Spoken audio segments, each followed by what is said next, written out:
You know, sometimes I wonder what the hell is wrong with me. Sometimes I wonder what the hell is wrong with me. You know why? You know why I wonder this? Simple. Because I keep on sleeping. I don't even know why. I literally... Hi, by the way. I literally fell asleep like 3 separate times today. I have no idea what's going on. Maybe it's still too warm. I'm not sure. Maybe I'm simply just a lazy boy. A hippie boy. Nah. I personally, I think I spend too much time sleeping, but then again my body doesn't hold up. I don't know what the hell is going on. I don't know what it is. I hope you have it better than me. By the way, I hope you had a good start into the week, everybody. I certainly had a very interesting start. Needless to say that I basically slept away most of the day. Simply because I couldn't hold it together. And still, even now, I can't hold it together properly. Why am I so far up? Holy shit. Yeah. I don't know what's going on. I have no idea. If I find out what the hell is going on, I will let you know. For sure. But yeah, I was considering playing League today. Until my mind got the better of me and I decided no, I don't do this to myself. Not today, not on a Monday. Not on a Monday, out of all. That would have been a little oof, I think. Yes.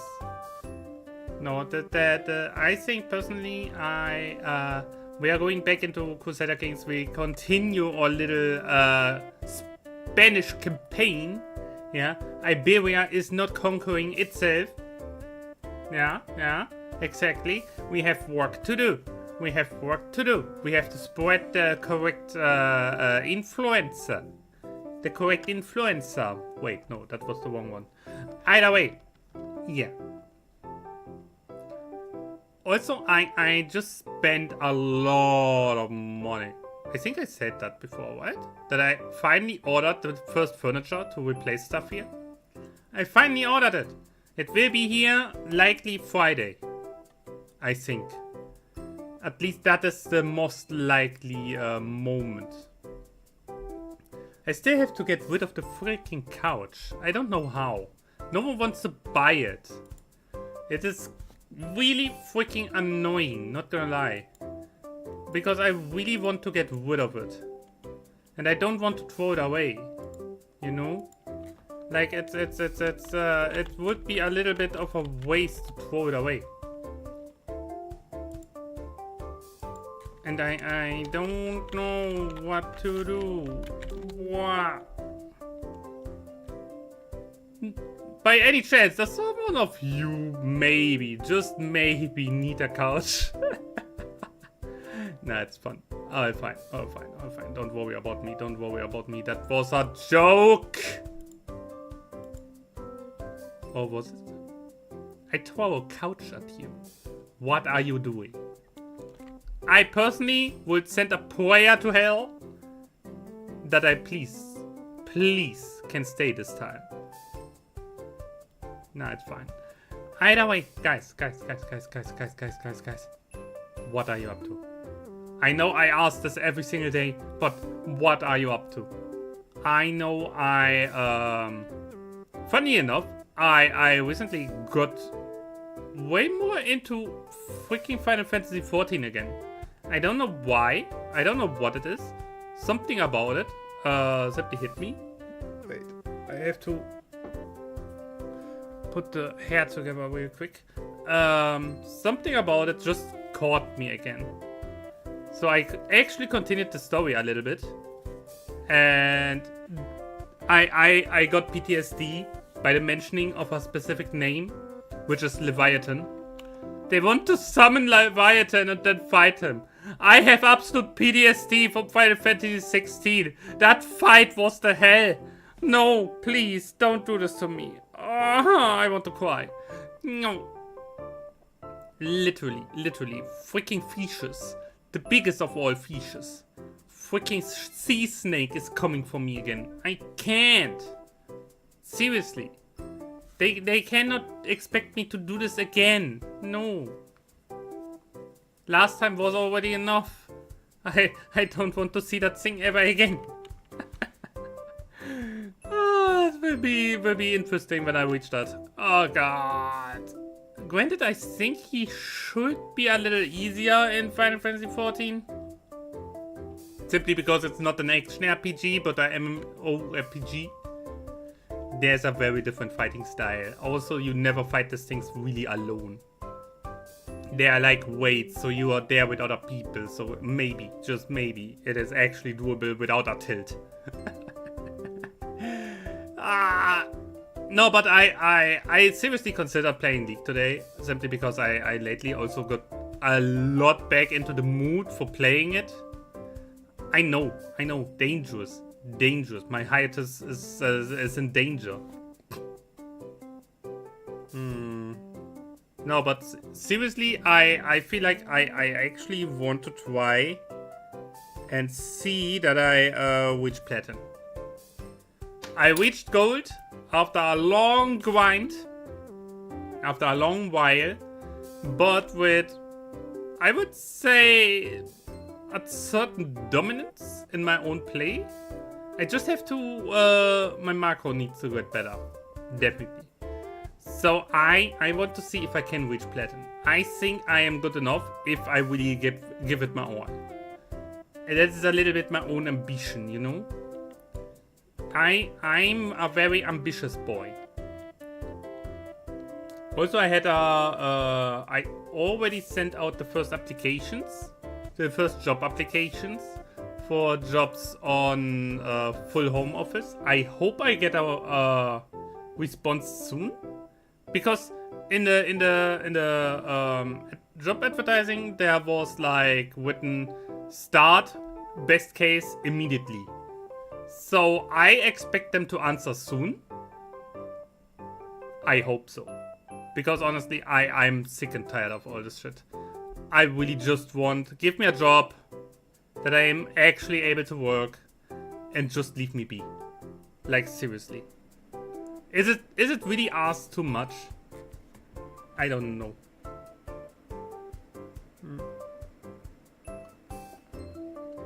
I don't want to know. Because at the end of the day, no one is on your side. Only you yourself. And if anyone wants to tell you anything else, they're either way too far away to really change anything, or they want something from you. Believe me, that's a very clear case, because every single person who actively really wants to support me and really wants to help me is way too far away to really do that. It is a little bit of a curse. A little bit. And I'm honestly jealous of each and every single one out there who has actual supportive person close to them. I'm actively jealous of each and every single one of them.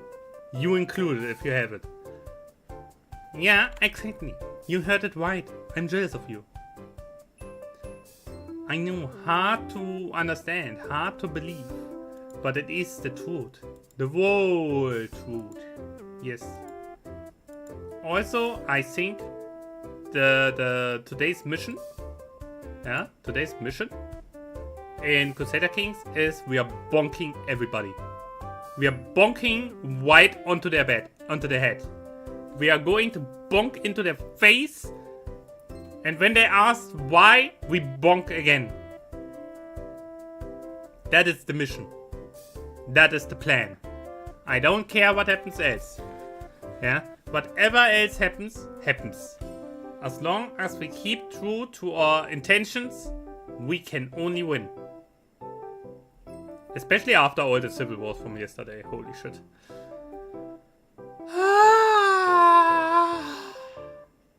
Why is it so warm? Why is it so warm in here? I don't understand. I every time when I start the stream, I get like this My entire body heats up. I don't understand why. I was fine the entire day. The moment I started stream now, I start sweating and my entire body heats up. I don't know. I don't understand what the hell is going on. I really have to get to the doctor again. I wanted to ask her anyway if she knows anything I can do against my sleepiness, because drinking a strong coffee doesn't help anymore. It's not normal that I'm basically asleep half of the day. Or is it? No, it's not. I think it's certainly not normal. And I really don't like it. Especially if I'm supposed to work. Even from home. Especially if from home. I need to be awake. I need to be like capable of doing things. So that will be interesting to deal with. Any tips maybe? Any of you have any idea what usually makes you properly awake? If so, please tell me. I need help. I'd certainly need the advice. Bum bum bum bum bum.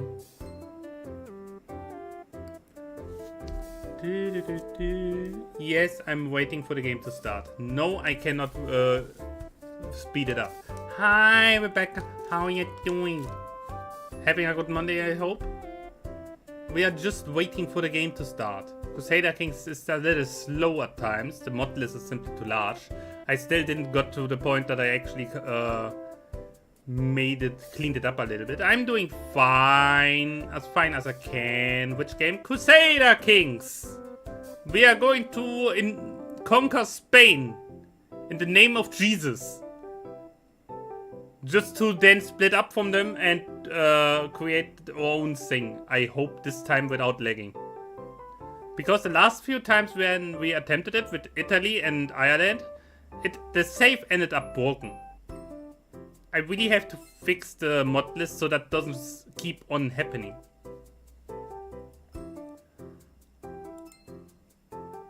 Yeah. No, but I was just saying, to come to your question if I'm good. I'm as good as it can be. I still have my sleeping issues, where I basically I cannot sleep properly, and during over the day, extent of the day, I fall asleep multiple times. I don't know why. I don't know what the hell is even going on. It is kinda a curse, you know. So okay, we have a game. We have a game. We have a game. We have successfully found a game. Same here. I have messed up sleep routine. Yeah, but for me it's not just messed up. Even if I slept, for example, last night like 7 hours or so. And over the extent of today, I fell asleep 3 times. So I have absolutely no idea what is going on. I just hope that I can somehow make things work. So, okay, we continue where we left off last time. Which is, we get more hooks, get money in, and hopefully get everything under control here. Now, I personally think my sleeping problems are already something that I have to go to a doctor with.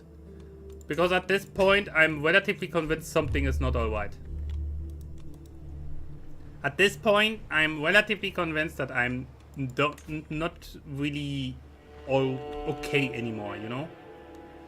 So, what was this here? I think I remember. We wanted the struggle clash, right? Yes.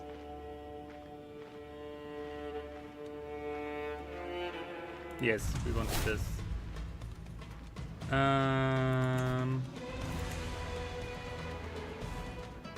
And we call to war or allies again. So Corsica is weak at the moment.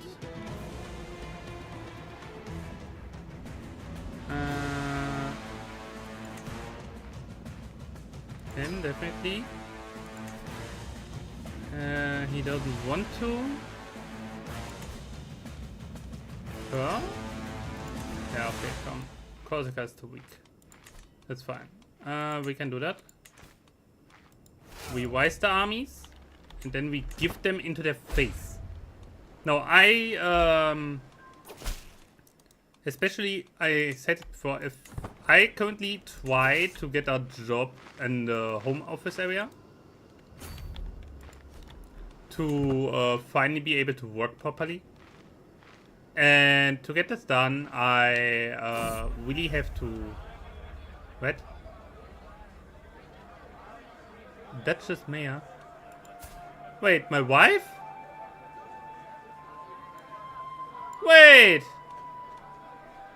She's a lover? Which is my brother? Ah! What?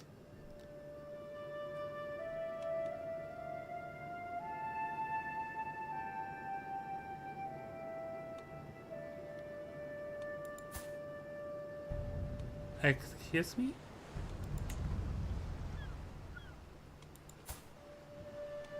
I mean, we don't have anything left from her, so you know what we do?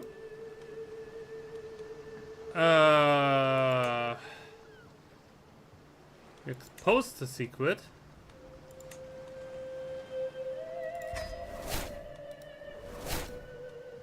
And we expose the other secret, right? Wait, did we expose both secrets? Ah, yeah, we exposed both. I can now, I think, your VR model is cool. Oh, thank you! Thank you! Thank you! Yeah! I made it myself. Took a while. Like, the wings are modeled myself, the goggles are modeled by hand, the clothes are designed by hand. It really took a little bit to put it together, but I'm relatively happy with it. It's my 2.0 model. I'm currently working on the 3.0, even though I still struggle with the ideas. And the goggles are actually basically like toggles. Like I can actively take them off if I want to, and replace it with hats or other things that I have. So, hey, you. Can I ask something from you?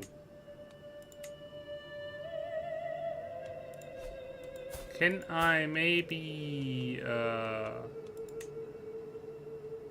I like your style. It blends well, the costume and the features and the model. Oh, thank you. I mean, if we look the entire thing, like, it took me a while to make this happen. Yeah, it took me a little while. And as said, it is ask for me? What? What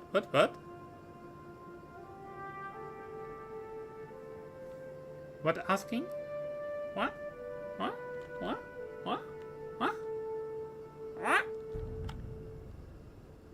We are asking what now? Now you confuse me. I'm easily to confuse, please.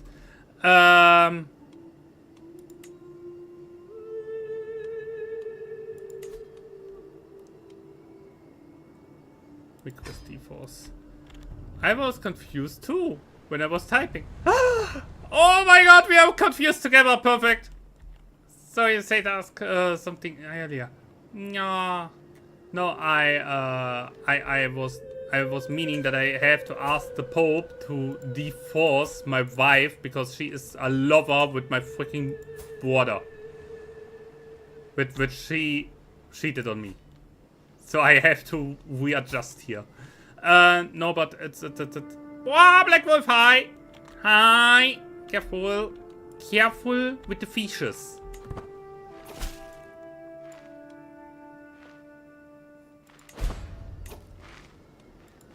Wow, the plot. Yeah, this goes hard here, so I need a better one. Which of these girls is capable of doing me a favor? Which would be a son, maybe.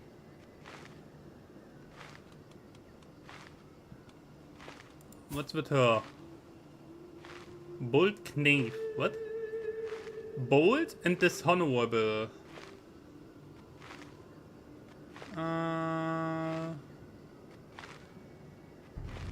Betray their friends and spouses. Yeah, no, thank you. Let's see. I mean, she is 30, but craven and zealous. Don't worry, those fish are fresh. 9 out of 10 flies agree. This fish is not fresh! What do you mean my fish is not fresh? So, she's very cowardly. And, avoid war, dread blah, doesn't interest. Holy war, honestly, she's good. We take her. That's a good girl. Hopefully, better than everything we had so far.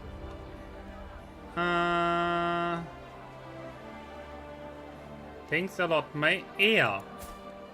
My daughter and...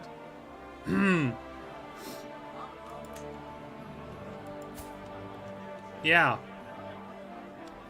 I mean, I get it. He's a good man. Definitely better than him, even though he is a good commander. What can he? He knows how to handle money. Even though he doesn't have any. Crazy. Yeah, sorry. Every time when you say fresh fish, I have to basically quote Asterix. I don't know why.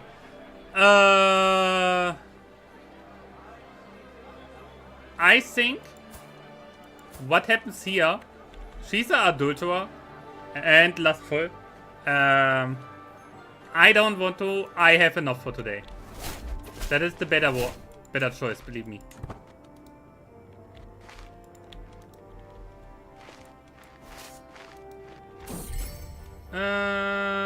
Yeah, the new Duchess.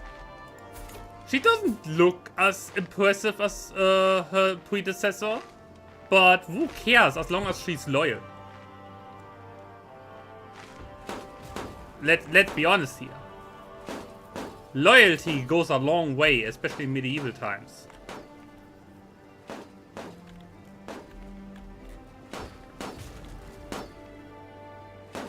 Why do I not... Showing diplomatic relations. Oh, I was on the wrong map. Big Wolf, how you doing? Are you fine?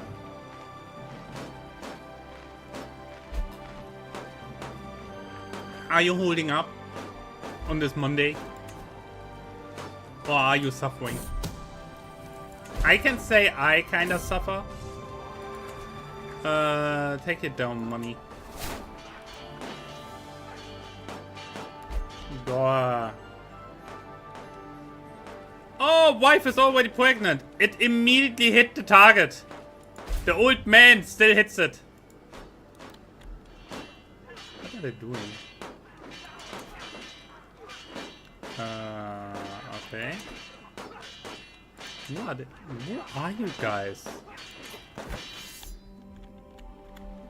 Ah, he got reinforcement. Interesting. Okay, yeah.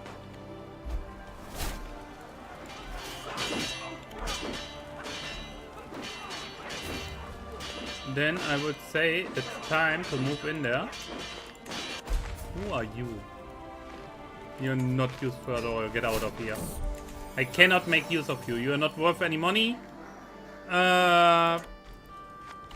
Also not worth anything else. Come on, we have to catch them.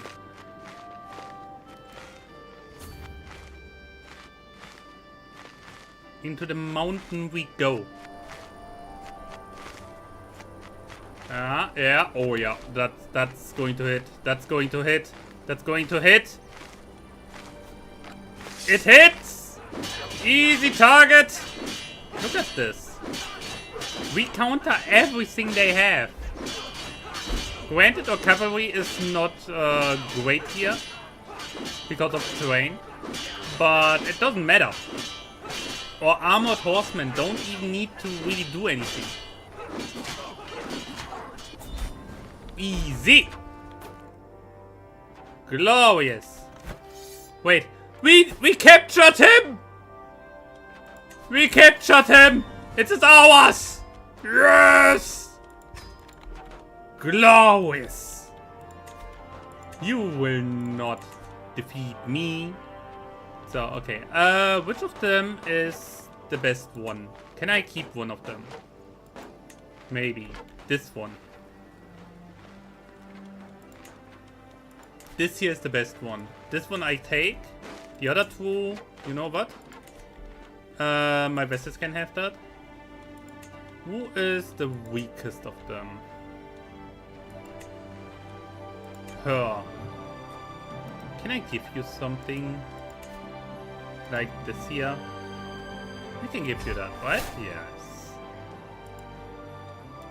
So you have currently a dispute with him over this down here. What? Guys?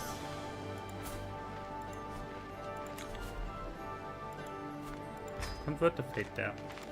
Okay, I don't know if I want to give him anything. I want to keep him a little weaker, honestly. So what I can do is... Oh, wait. Oh, wait. That is one area with 2 castles.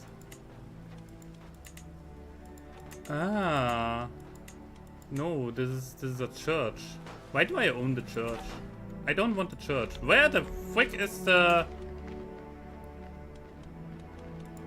That is not how it's supposed to be, but fine. So what is this building doing? Stationed men-at-arms get toughness and damage.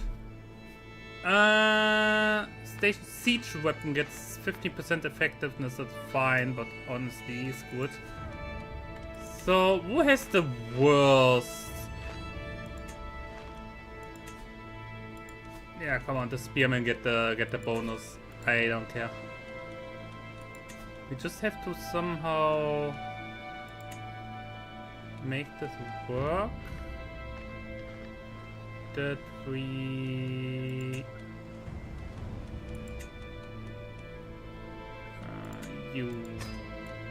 Oh. So that way we can actually make this work for us. Nice. So, regiment, yeah, I already did this. I did this. I can hit the war. What's with you? I can upgrade you. That's good. It's really good. Yeah, that thing should go over to the other one. How can I give this to my to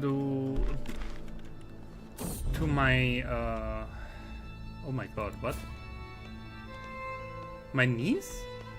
Sure, you're welcome. What the hell? Why do you ask? Why do I have my niece to ask? The thing is, how do I give him the building? Eh? I mean, it's a temple area. It shouldn't be in my control, honestly.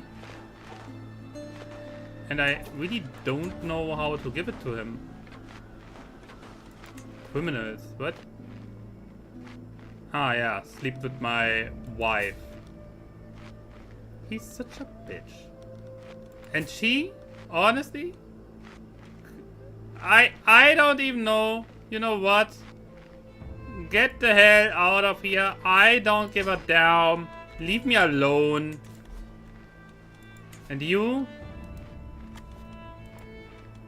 What can I do with you?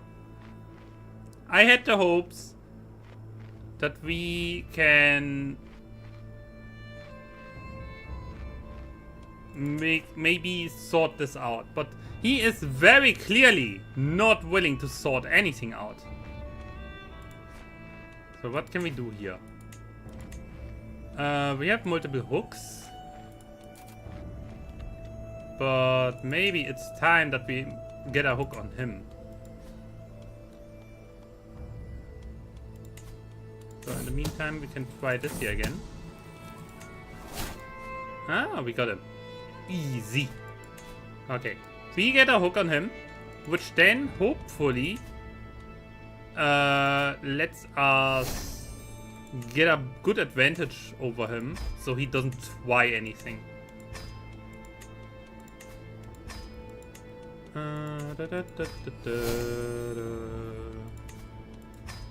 Easy. That should go fast. Sansa. Oh, yeah. Sure, why not?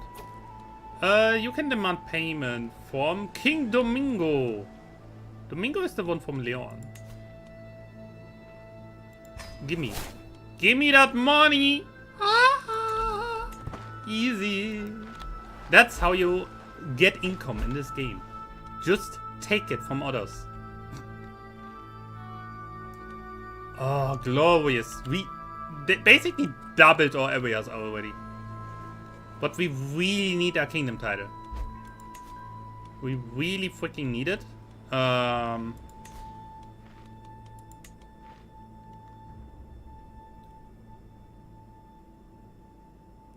Sorry, I was distracted for a moment. There's a spider behind my TV. I just saw her crawling around there. Excuse me. What are you doing? And what is going on here? Holy hell. They're still fighting. And I have the stupid feeling that my dear brother is going to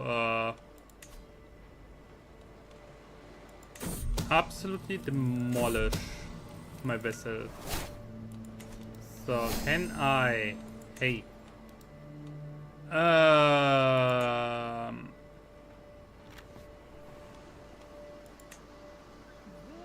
I could demand payment.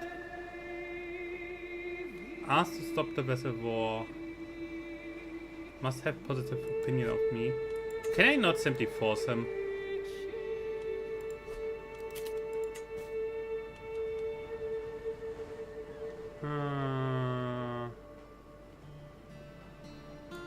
Honestly, I want to keep him low. So I use my hook. That's too much, okay.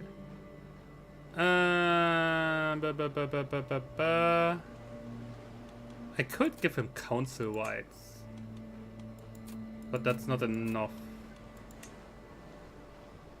Minus 15.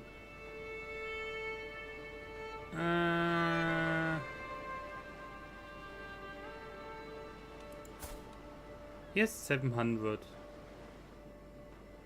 How many levies are we talking about? An increase of 5%. An increase of 5% is not much. Do I even have a heavy hook? Like a big one on him? Yes, I do. I mean, obviously, I have multiple things. He's even a criminal for sleeping with my wife. He's a fornicator. But, something that I have to admit, during both civil wars, he was on my side. He kept loyal even though he hates me. That really tells something about him that I cannot ignore. How do I handle him now? I have no idea. I could demand payment. I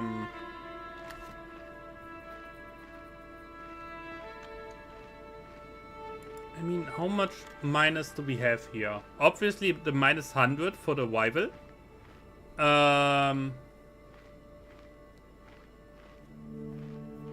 Here's a lot of minus. Powerful vessel, not the rightful leech. Why ever? Like literally, our father decided that I shall rule, and he gets the lower title, and he thinks like, nah, that should be other way around. What? Excuse me, what? I think what is the problem is I'm the Duke of Barcelona. They sit here. So I need this title here that I can only absorb.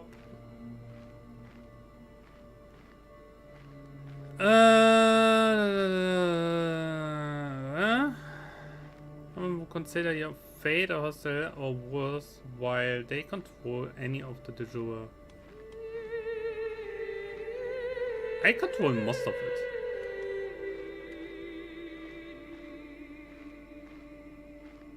Wait. I cannot take the title from him just by getting this. Okay.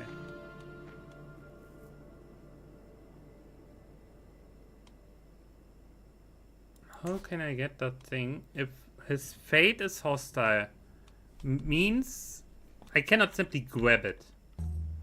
So I have to actually conquer him completely. Which is okay and doable with the next struggle. Which I can do in 2 years. Wait. Reduce the shortened truce. Yes.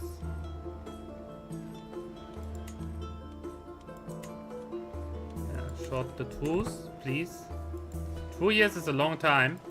Just long enough for him to get, like, ideas. Wait! Oh, shit. I have a son, but he will not survive.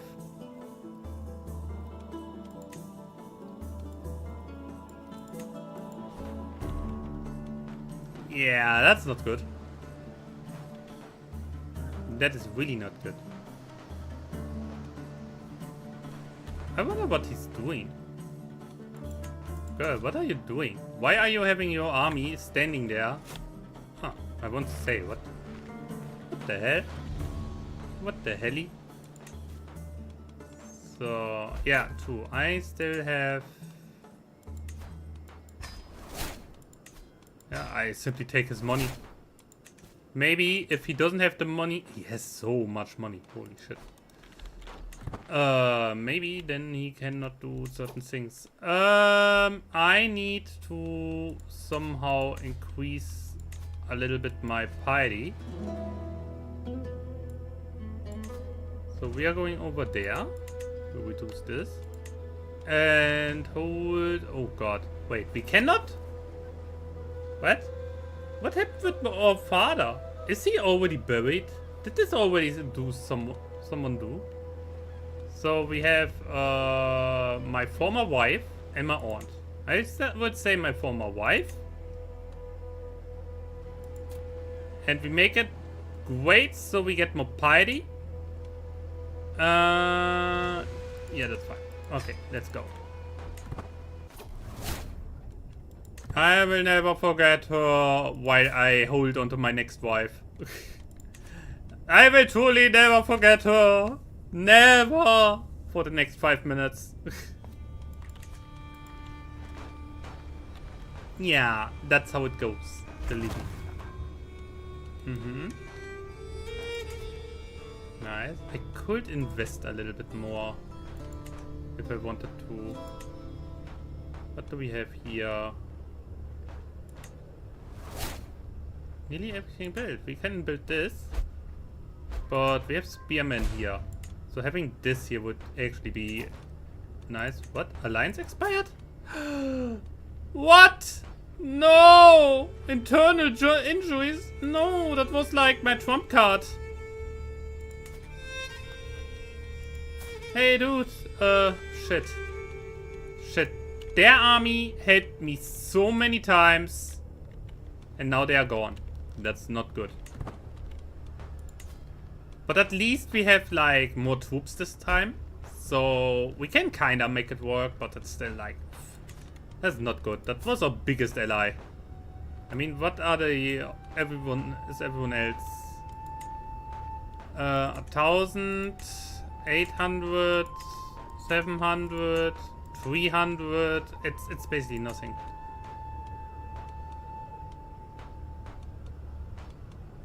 Yeah, that's not good.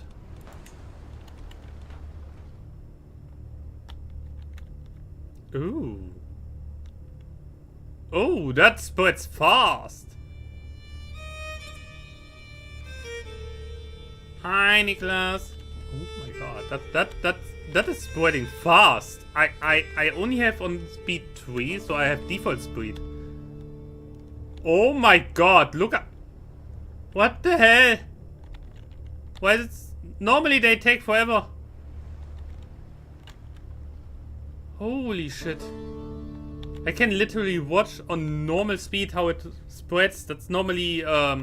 normally it spreads that fast when you have like max speed or something. That is scary.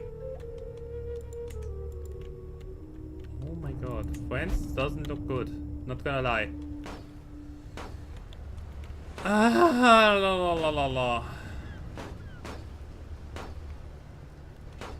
What is this here? Can we please...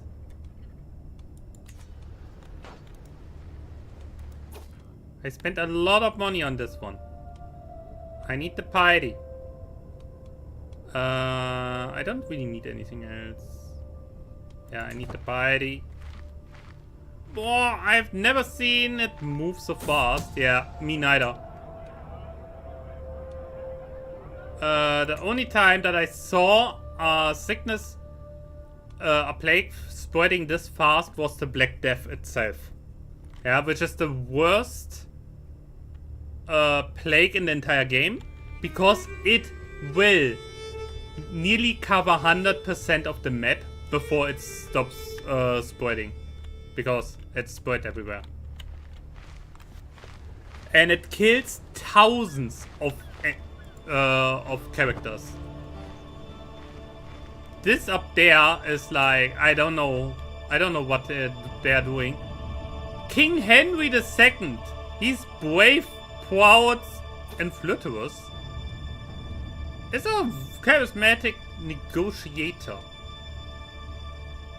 Honestly, he looks like a dude that really wants get stuff done. That or someone who seeks the next cotton candy machine. Yes, definitely. We joined the offering. No, I cannot.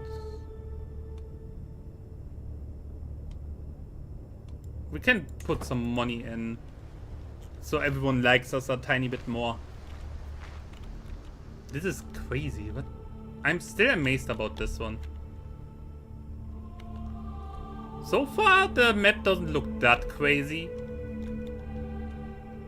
which is nice. A nice difference to the usual. Now remember. Why should I ever take this? Here. More piety. I need more. So my hooks can go on and on. By the way, speaking of it. He is still getting swayed. That's fine. How many hours do you have in Crusader Kings? I want 1600. Thousands. What was it? 1590 something. Wait, I can look it up. 1599 with today's session not include.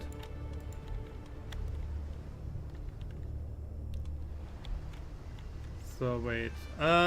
Meanwhile, I can look for the next target. We have him. We have him. he had only a weak hook, so we didn't hate that. What's with you? He doesn't have money. Not worth it. He has money. He has money. Can we create? Ah, not that. Nah, unlikely. Damn, 10 times mine. I mean, it's like I played the game for a long time now. Yeah, it came out and I got it, and ever since I keep playing because I really like it. He has also a lot of money, but he will likely not live that long. Wait a minute. Did I say the map looks normal?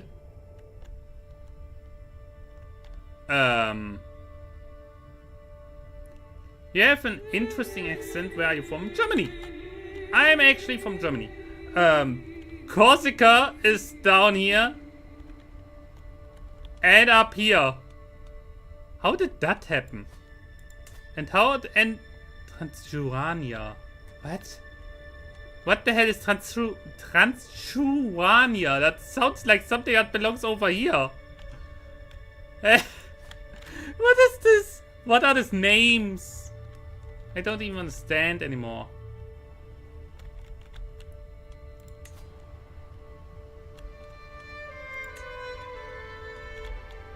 Absolutely crazy work, I tell you.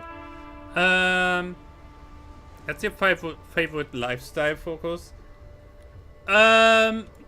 Usually, I have to say,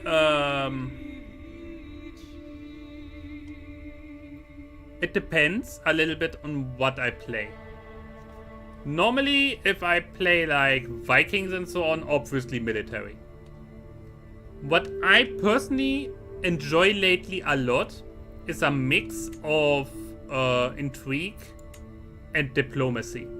It is basically everybody likes you while you bully them. Yeah, like you extort money from them, force decisions, and basically extend your will upon them, and they love you while doing that. That is absolutely ridiculous. I conquered half of Europe doing that. Because everybody just wanted to join me, even though I treated them like shit. I remember I was playing as Wales. And I conquered the entirety of France and Germany without a single war. It is fun because it's absolutely fricked. I conquered basically half of Europe without a single war. Just by having diplomacy up. And meanwhile, I made money with the intrigue part, and every decision I wanted came to be simply because I forced it. Obviously, the moment in that playthrough, Ireland got united under a conqueror and invaded Scotland and took that over.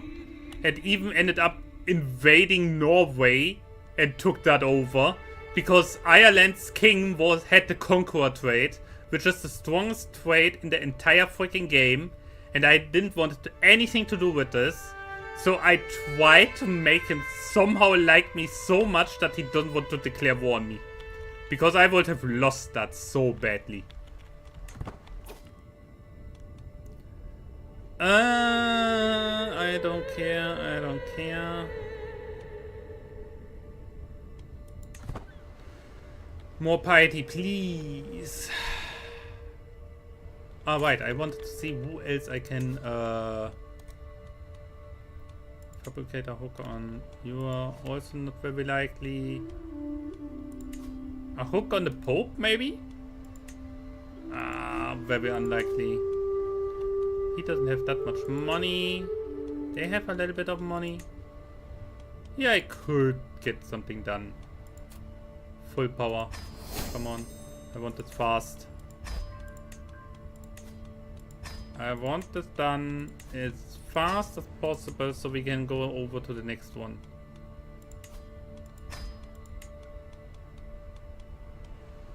Yeah. Merci. My current character has the Conqueror trait. Oh yeah, then good. Have fun. The thing with the Conqueror trait is simply that you can force a lot of stuff and you lose very rarely.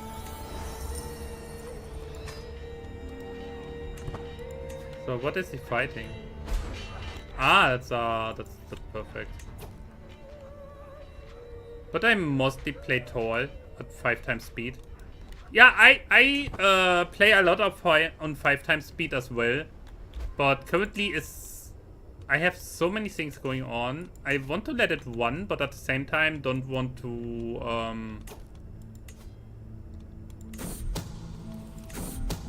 go too fast. We have a letter to compose. Oh, perfect. Strong hook. Nice. Nice, nice. Okay. And money. Thank you. Perfect. I understand. Yeah. I mean, I just had 2 civil wars right after each other. I had to basically switch out vessels because they hated me so much and I didn't even know what the hell. Because they hated me already the moment I took over with this character. They liked my father, but they really disliked me. So yeah, I had to get rid of a few people. And currently I just wait for the current truce to run out, which is 16 more months. And then I can go through this. By the way, what you also have is, for example, this here in diplomacy.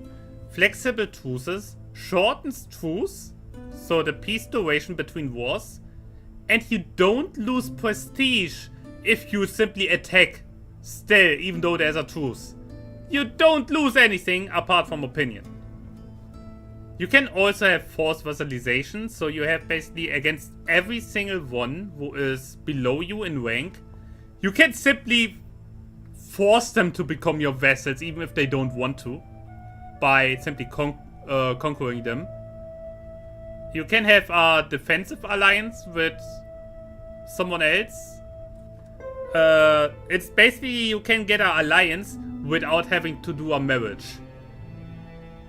Obviously not everyone accepts this, but if you take this here into account, which lets you befriend characters, they are very likely to accept this here. Also, you can purchase a truce, so you can simply say, hey, for example, hey, you know what, France is so strong and right next to me, how about I pay you for a truce and you cannot attack me? Yeah, it's like, emphasis is simply for learning different languages. The whole map, not even once. Simply because it takes a lot and most times I don't play that long. This is simply for learning languages. Learning languages is good if you have many different cultures in your realm. For example, if you have, if you look here, we take the British Isles as an example right now, yeah? We have the Irish, who have good Gaelic language, yeah? We have the Gaelic with the same language. Then we have the Scots with the Anglic language as well as the Anglo-Saxons. Then we have the Welsh with the Brittonic language and the Cornish. And the few Norse with the Norse language. So we have multiple languages here. Multiple cultures that don't necessarily like each other. By learning the language, it is more likely that they like you more because you can speak their language. Which makes the whole thing with keeping multicultural kingdoms and empires together way easier. What else do we have? We have dual conquest, which simply lets you use the dual conquest casus belli. What this is simply it allows you to seize counties required for a specific title. As long as it's only a duchy title. The moment it's a kingdom or empire title, it's not doing anything anymore, but You can simply say, hey, I want this, you have this duchy there. And normally how it goes is you either conquer the duchy title and have a bunch of new vessels, or you conquer one county at a time and take them for yourself.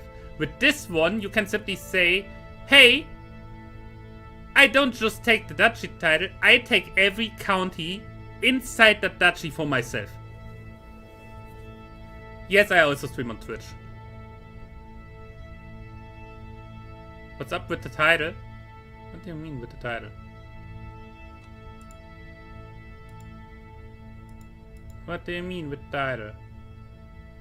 That the Iberian Madness drives me crazy? Because it does. Because so far it was really just like a bunch of civil war and failed wars and whatever. It is, it's hard if you don't play a main character, but like a smaller side character. No, what else do you have here? A complete forger is simply, you can buy artifact claims, yeah? You can have the bloody grand wedding. If you ever watched Game of Thrones, you know what the bloody wedding is.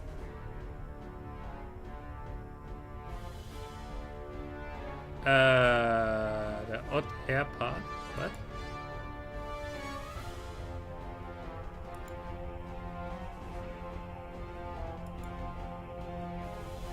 Yeah, the bloody wedding, you can simply have that. With accomplished forger, you can have the bloody wedding. Which is interesting, especially if you combine it with intrigue, where you have like certain stuff like murdering and so on very high.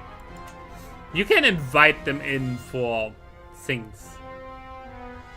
So here also more schemes in that direction.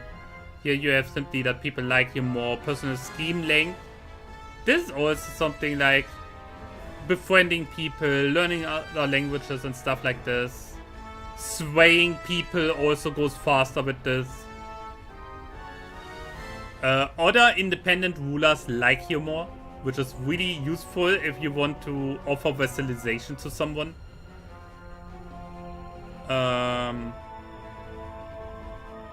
Yeah, what else do we have here?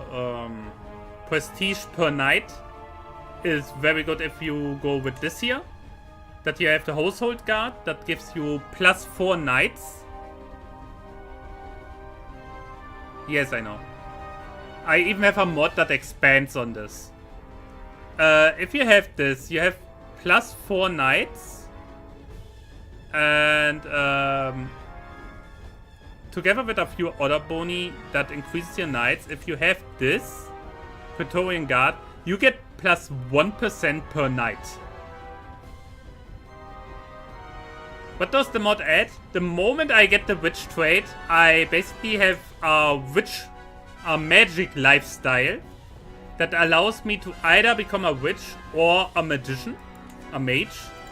And I didn't manage to play it yet, but in one of my latest playthroughs, one of my Nightbearing rulers was a mage, and he managed to get immortality. He had 100 learning. He was so strong. He was over 180 years old and had so many boni that no matter who he attacked, he beat them down. I was literally scared and pissed my pants looking at this guy over and over. Also, for whatever reason, he was sitting here and he had this religion in the middle of Europe. So he was hostile towards everybody, could attack everyone he wanted, and he was literally undying. And I stood here, over here with my empire, and was like, please stay over there. Please stay over there. I don't want anything to do with that. Yeah, the magic stuff. I really have to see that I get this, but I'm not in a position. Because scientists play Catholic.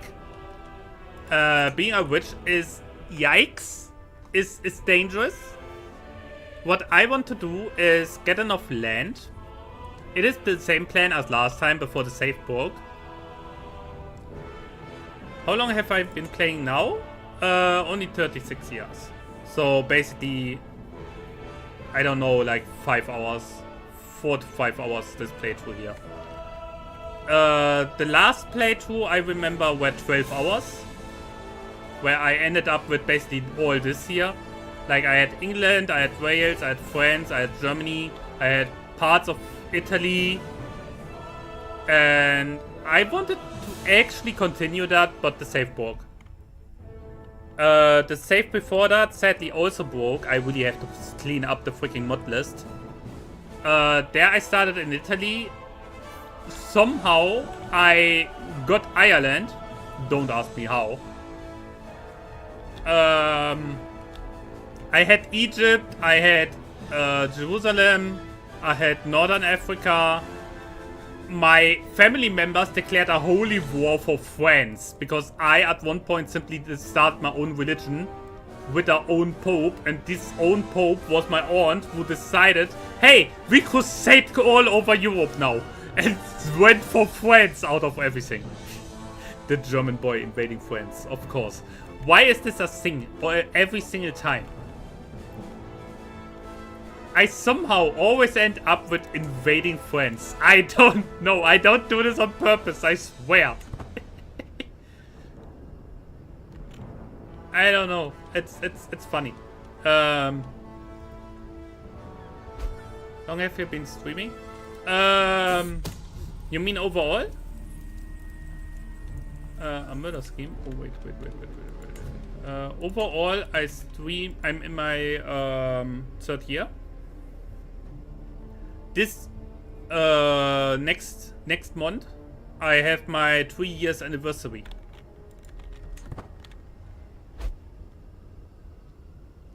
I'm still not sure what I do. I think it will likely be a marathon. Ooh, magic duel. There we see it. Here. He is murderer. Ooh. Oh. It was a magic duel, but we don't know that he's a mage. Also, he's way too far away. He's freaking Chinese. Why do I get this shown if this is like China on the other side of the world? A marathon of what? You know, like this. Normally streamers call it a subathon, but I will not go with subs. The subs will certainly increase the timer, but the way I want to do it is like the timer once, and I simply stream every day. Obviously, I will turn off the stream to sleep, but apart from that, I will just let it run until the timer's up, which will likely be like 1 week of streaming. The last 2 times I did 24-hour streams, but the last time I actually broke down in like after 15 hours and had to end it early, which I really disliked. So I want to do it different this time. I want to do it smarter this time. I want to give me at least some sleep between. No, but otherwise it will simply be like, yeah, we do this standard thing. What do you want? A greater armada? My steward informs me that his chronicles have returned from navigating and studying the sea. He says that with funding, we could have a new ship designed that would outperform our night boss and usher a new era of maritime supremacy for Barcelona. Ooh. But will you be streaming? A little bit of everything. I still plan. Tall in Siberia? I played in Siberia once and hated it. Granted, that was before the updates with the steps and everything. So maybe it's better now. I don't want new ship design. I want a ship of pure silver. Is absolute bullshit. What the fuck? Oh yeah, full-time stream? One could say so. I mean, I stream 5 times a week. It's worse now, I thought as much. No, I stream 5 times a week, each time at least 4 hours. So it's kind of already kind of full-time. Even though I really want to have a proper job, so I have actual proper income. So I can actually invest a little bit more into the stream. You know? -6 development a month. Holy shit. So you cannot really play tall that well. I understand. So advanced maritime technology, naval speed and bargain cost -50%. Is this permanently? As long as I'm alive?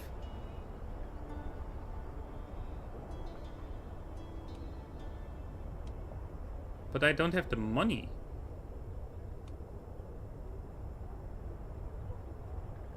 Sorry guys, I don't have the money. Damn, that would have been a good bonus, but I really don't have that. I prefer my salmon in church personally. Okay. Yeah. You can, but you need 100 years to go positive in development. Oh god.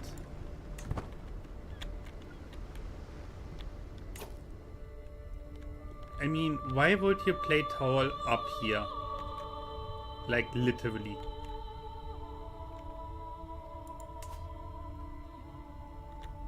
Nobody likes that. What? Ah, the game crashed! Ah, that's not good. The game crashed. Oh no, I knew it. It wanted to tell me that it's a bad idea to look there.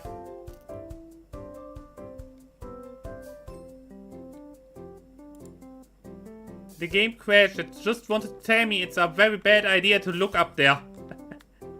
What else do I play? I play Total War.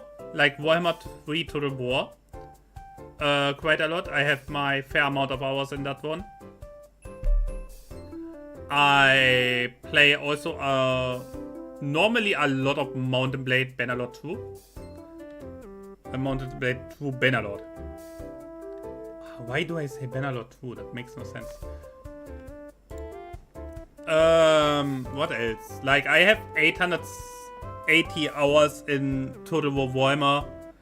I have over 1,000 hours in Mountain Blade 2 Bannerlord. What else? I do play League of Legends, but currently I'm on a hiatus simply because I won a little tired of it. After reaching gold rank, I won a little tired. I have over 5,000 hours in League of Legends. Love Mountain Blade 2, same. I had made it very hard for myself by now. Because like I have multiple mods that simply increase the difficulty by a lot. Stop playing LOL, it's not good for you. It comes a little late, I played for over 13 years. Believe me, I know what I'm doing. I'm untiltable in that game. Like, literally. A never surrender mentality would never tilt. It's worse than drugs? Maybe. Maybe. I mean, in the end, it's really just like this feeling of this competitiveness. I am notoriously bad at shooter. My god, give me this trick. Yeah, I know what you mean, I know what you mean. No, I'm notoriously bad at shooter. But sometimes you have this itch. This competitive itch that you want to play against other players. And that's exactly what League gives me. Which is also the reason why I play it periodically. Like, I have sometimes more times where I play it for like 2-3 months, really intensive, really a lot. And then I let it lay on the sideline for just the same amount of time again. Yeah, I have like really like this. Sometimes I really deep dive into it until I grow tired of it, and then I play something else for I don't know how long. Also, League is my emergency game in case anything goes wrong for streaming. Because setting up League is easy. Yeah. Setting up League is so easy. Because also it's a good game if you want to hear just some music along with it. Or if you just want to chill and not sing, simply play album. But you could have the best day ever, but if you end on a loss, it feels like you should jump off a bridge in the game. I'm past that point. I have to honestly say I'm past that point. I cannot care less if I win or lose. Because I think to myself, okay, if I lose, sometimes I cannot change it. Most of the time it's because I'm not good enough. I cannot carry, so I cannot expect to win if I don't play good enough. What role do I play? Mid lane. Mid lane, normally ADC as second role, but ADC feels so incredibly bad that I currently search for a second role. I try out a little. I think top lane, but I think jungle is also an option. No, but it's like, seriously, if I, for example, die... Oh, we have in-game music. If I die in a League game, the first question I ask is, why did I die here? What did I do wrong? Yeah. It is not like, boah, my teammate could have done this and this. How did they not ping? If the first thing I do is like, okay, I got ganked. I died to it. I look into chat. Did someone ping? No. Okay. But I also didn't look at the map. Or at the wards I had. So, yes, it sucks that my teammate didn't ping that their opponent is away. But I didn't look at the map either. Ah, we are here. Damn it. So, it is partly also my fault. So, what this simply is like... support players think the world is all sunshine and rainbows. They're like lost puppies running around the map. In the lower ranks, definitely. If you have a support player who actively knows what they are doing, you will notice the difference. You really notice the difference. Because suddenly you have a player who runs all over the map and brings you one kill after the other, brings his entire team ahead, basically perma-pings everything that is happening on the map, tracks every enemy. You will feel like it's a complete different game if you have a good support in your team. That is a fact. Yes. Yes, I would say so. In my opinion, let's slow this down. In my opinion, top lane is a lot about knowing how to play the wave, knowing how to trade. Are you even allowed to trade with your champion? When are your power spikes? And so on. How to play the side lane. That is something that you can learn relatively simple. Mid lane is kinda the same, just a little bit more push and shove. Like, it is less about freezing the lane and more about knowing when to push, when to roam, when not to roam, how far to go, and also help your jungler. That is a big part of the mid lane. Yeah, mid lane is a lot of having your eye on the map, know when you have to be somewhere else, and also have a big eye on the jungler to have like the to help him. Yes, but you also need to know that in the top in the mid lane.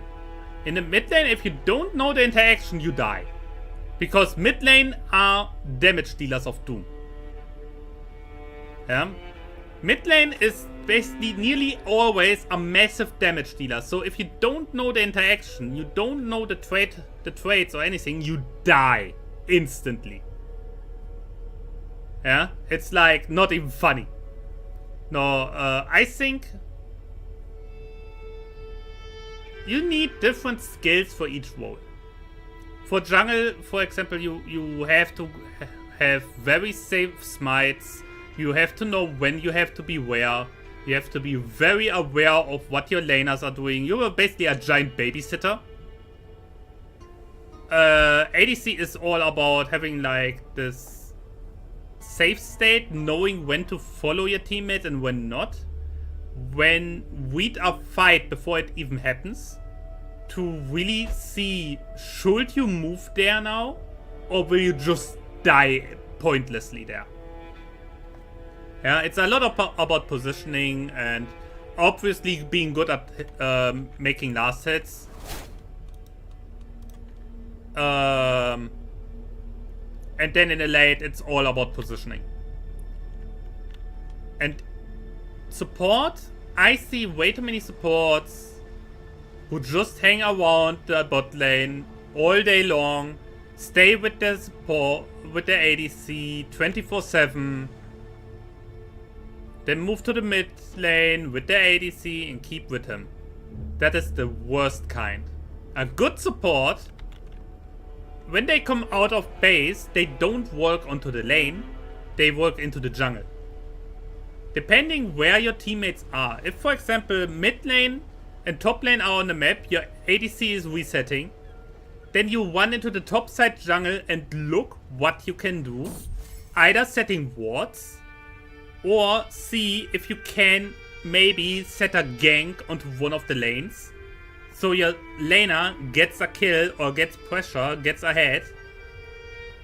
Once that play is over, you reset, and then in that time your ADC should be on lane again, so you can go down again. League, but I used to play Dota, so my understanding might be a little different, by the way. How old are you? And have you played the game called Battle Borders? Yes, I played Battle Borders. I played it a good chunk.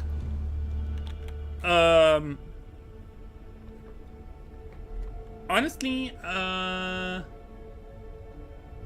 sometimes doubt my own age. I'm 33 years old. I just recently got told again I look like freaking 24. I'm actually proud of this one. Especially, normally it's guys or boys or other femboys or some dudes who say that. It was a woman. It was a woman who straight up couldn't believe my age.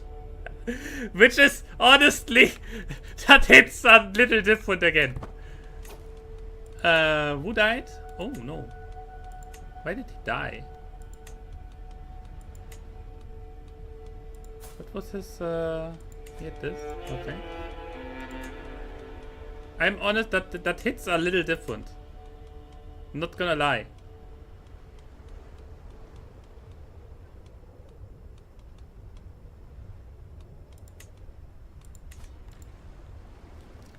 Do you use some products? A little. Obviously my hair. I have very long hair. My model basically mirrors my hair length. My hair are blonde, not red in real life, but my model has basically the same hair length as I have in real life.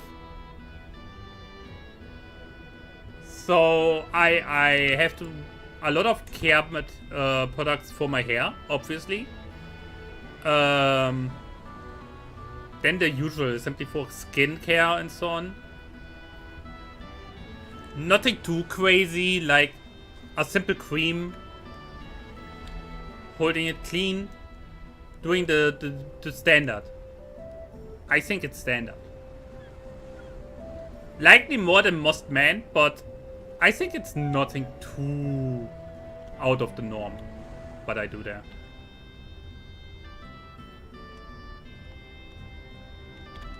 So wait, I wanted. Can I do another one? No, I fabricated here one already. We have some changes for the marathon, likely. I used to have like a Wheel of Pain, a Wheel of Punishment. I used that for my Dark Souls 1 ons. That was interesting. I will likely do it that way that I still have to plan it out properly, but I think what would be good would be different games, obviously. Changes. I want to see if I can get my VR headset running again. Because I have... Oh god, I have my old model in VR. I have my version 1 model in VR, not my version 2. I don't know much about products. What do you use for skincare? A simple Nivea cream. Nothing crazy. Really. Nothing too crazy. I'm not that affine.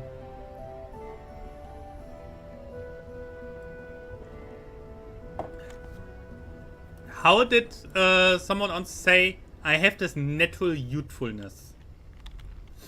That I don't do much. How tall I am? Which measurement do you want? Like metric or imperial?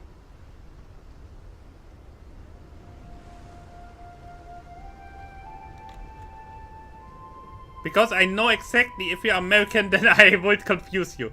I'm 172.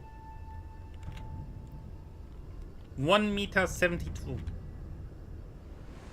You're EU. Okay, that's fine. Makes it easier. No, I had Americans in my chat before and they were confused about the measurement.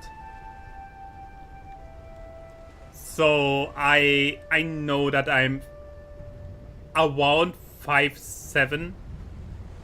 If we talk like if we talk American imperial measurement. Not exactly, but around that. Same. Serbia. Ooh. I never was there. How's the life down there? I, by the way, find it crazy how many people I actually meet here. Like, the amount of people I meet over the streams is crazy. Like, Belgium, Switzerland, Great Britain, Philippines, now Serbia. It's like, obviously, I had one from Brazil ons. Like, it's crazy. I love it. I love to meet people from so different places. From all over the world. Simply because it fascinates me how other countries work. How other countries, like, cultures go around with everyday life. I like that. I don't know. I'm naturally curious about learning new stuff. So, speaking of new stuff, how long is the truce going now? 11 months. Okay, that's fine. That's fine. Don't worry about it. What's with you? You don't have anything. What are you fighting for? Navarra is attacking. Wait, Castile is so small. What happened? They were double the size before.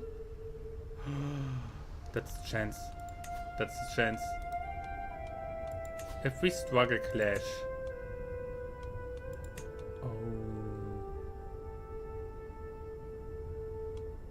Oh, that's crazy. The people are great. The politicians suck. So it's already better than here. Here both politicians and people suck. How am I supposed to say it? No, currently mostly the politicians. It's like that in the Balkans government-wise. Yeah, honestly, I feel like it's generally in Europe at the moment. Or worldwide, actually. A lot of the world, the politicians really suck at the moment. I don't know what it is. Must be something in the water. I don't know. I generally don't like to talk on stream too much about politics lately. Because I somehow always end up with a rant, and I don't want that. This stream is supposed to be fun. Yeah. This stream is supposed to be fun and not like me ranting about stuff too often. I already do this over too many different things.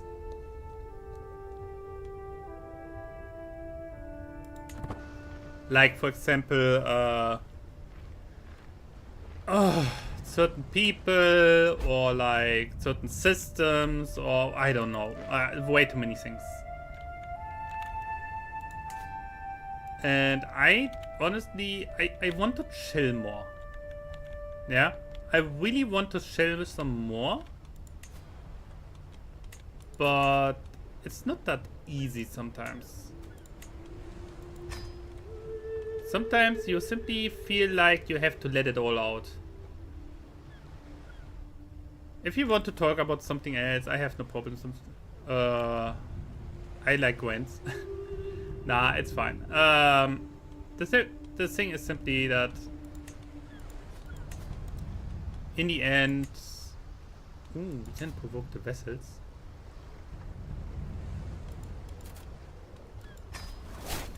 Oh, wait a moment. This could be interesting now.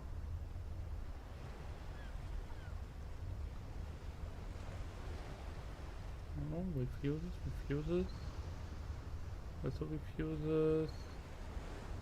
Come on, wood joints. Ah. No. No. What's up? Hi, pineapple. Nah, I honestly, most times when I went, it's about different things. Lots of different things. A lot of the time it is not even reasonable, because I'm simply just annoyed of something and end up being like holding onto it way too long until I myself are not really happy with the outcome, with the event. That happens way too often, believe me. So, okay, fine.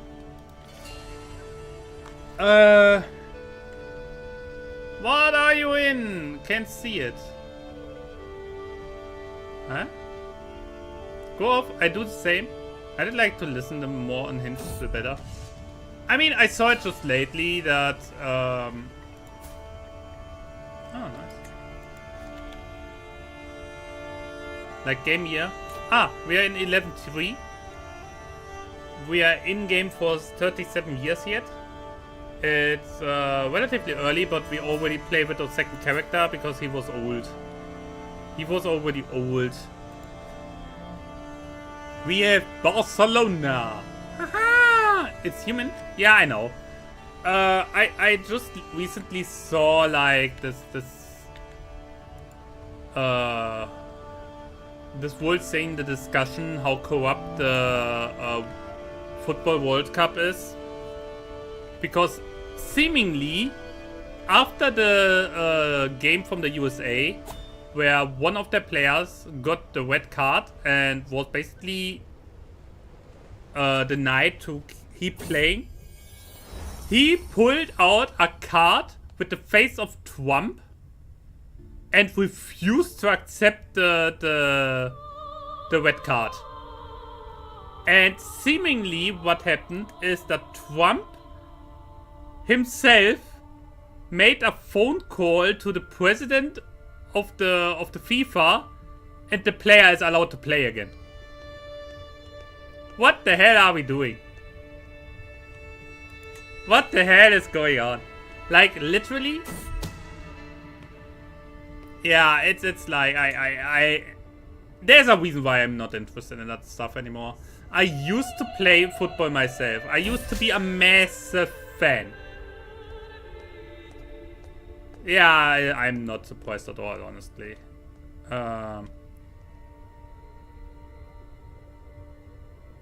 Finally, my brother Christ!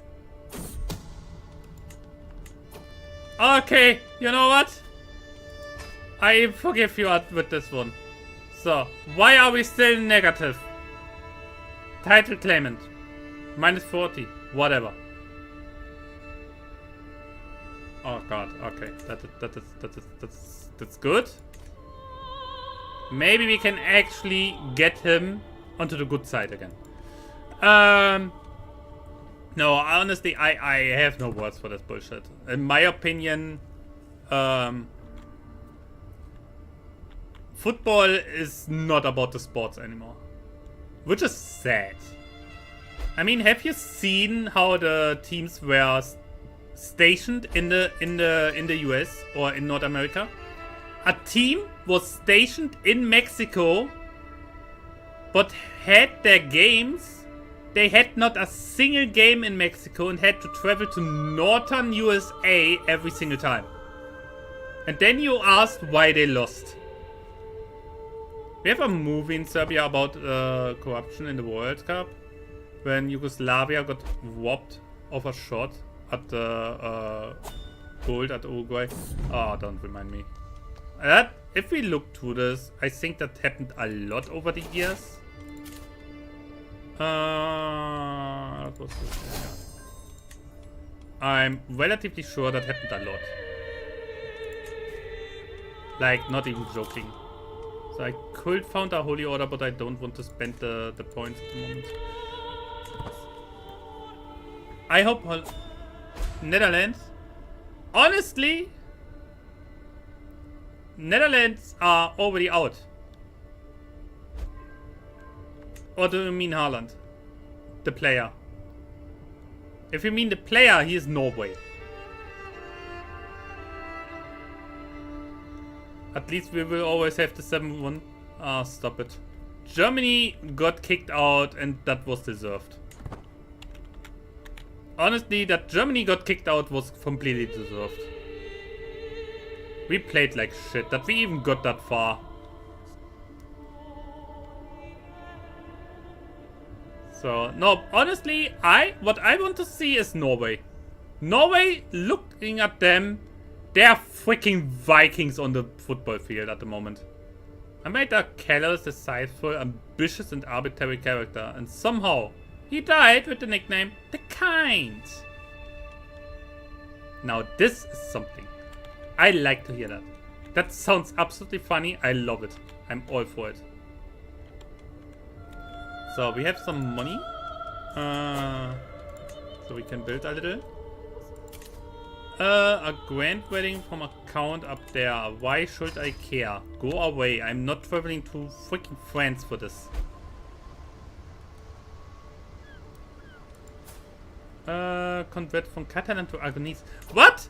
He changed his culture? Oh god, dude. We are... wait. Iberian heritage, and they also are Iberian heritage, right? But can you please give me...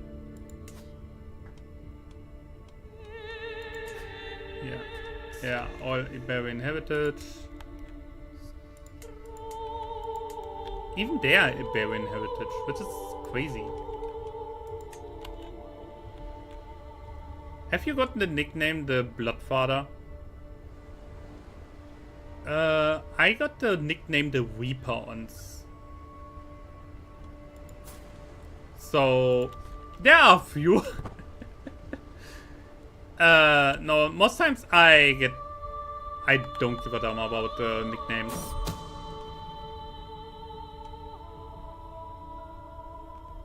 Secrecy. No, I want the secrecy. I remember once, like, the Welsh king that I had, that somehow ended up being king and emperor of France. If we look here, I don't know if the title history goes that far back.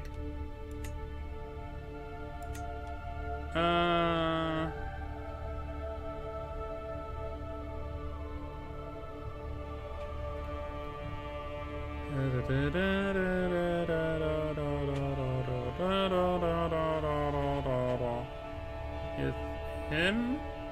Louis. Here. Charles the Bald. Yeah? One of the starting characters in the 8th... I don't know what.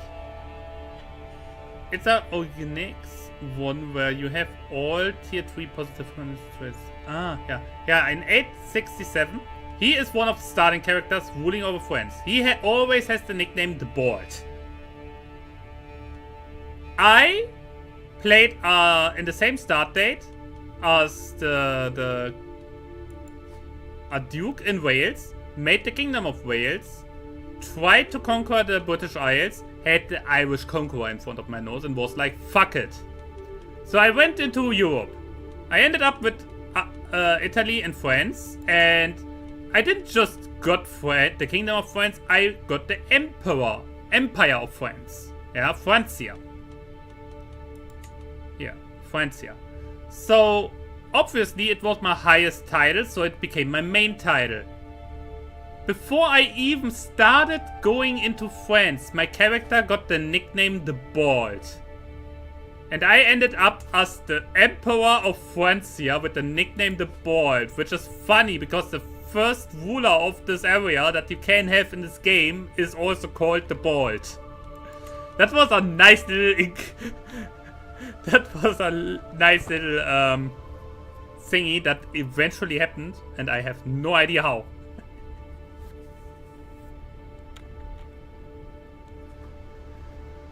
But yeah, that was funny, but not the craziest thing. What's the goal of this one? Any crazy ambitions? Number one, I want Iberia. Something that I never did was Dynasty of Many Crowns. I somehow never managed it. But here I have the possibility. Because he has so many kingdom titles. Like we have Aragon, we have Navarra, we have Castile, Leon, Galician. Then we have this tree here. This here is basically Valencia. It gets renamed later. If we have this area, we have the decision to found the Kingdom of Toledo.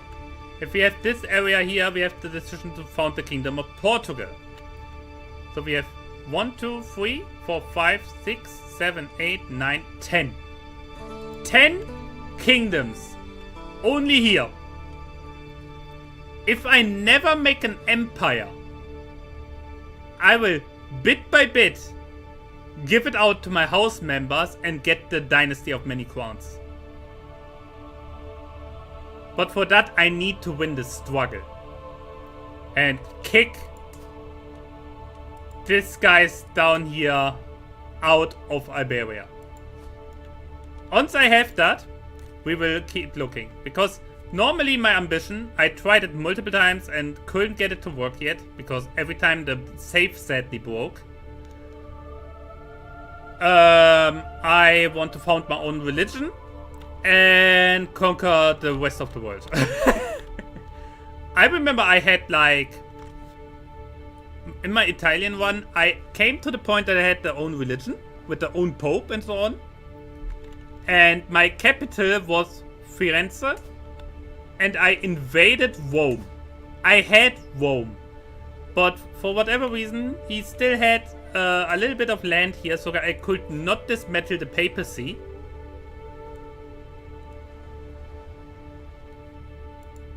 I don't know. Don't ask me. Hi, Legendary. I couldn't dismantle the papacy, and I had a truce. So the Pope called a crusade on me. And I can't tell you if the entirety of Europe was there. Like, you had basically the Kingdom of Jerusalem, the Kingdom of Egypt, the Kingdom of Africa, the Kingdom of Italy, the Kingdom of Francia, the Kingdom of Ireland, you had Iceland, and a few other parts of the world on my side.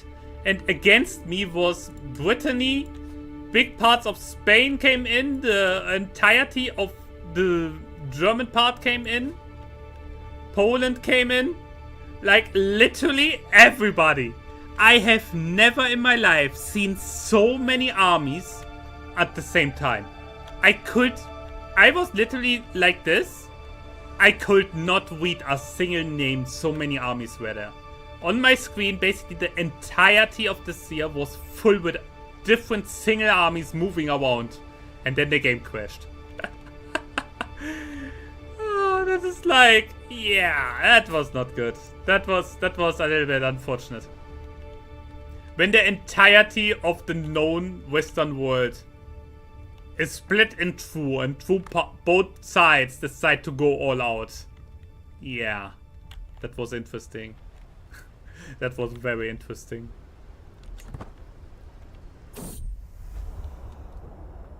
Oh, that's my half sister. Oh god. We don't do this here. This is not a family love one. We don't do this here, please. We like us. We hold together, but this is a little bit too close together, just saying. So, what I originally wanted to do before the crash. I wanted to see... We're currently trying to get a civil war going in here.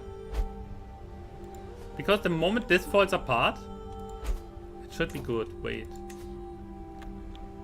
He rules essentially over 2 realms. Wait, who has the... Who is this kingdom title? No one. Ooh.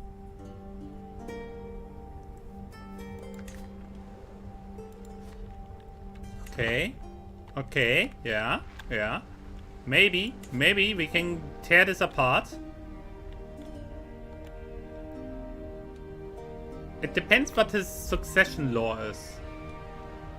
Damn, he's lisping. You know what? We try. Independence! I provoked people into an independence faction. Oh yes. Let's go. That's good. Okay.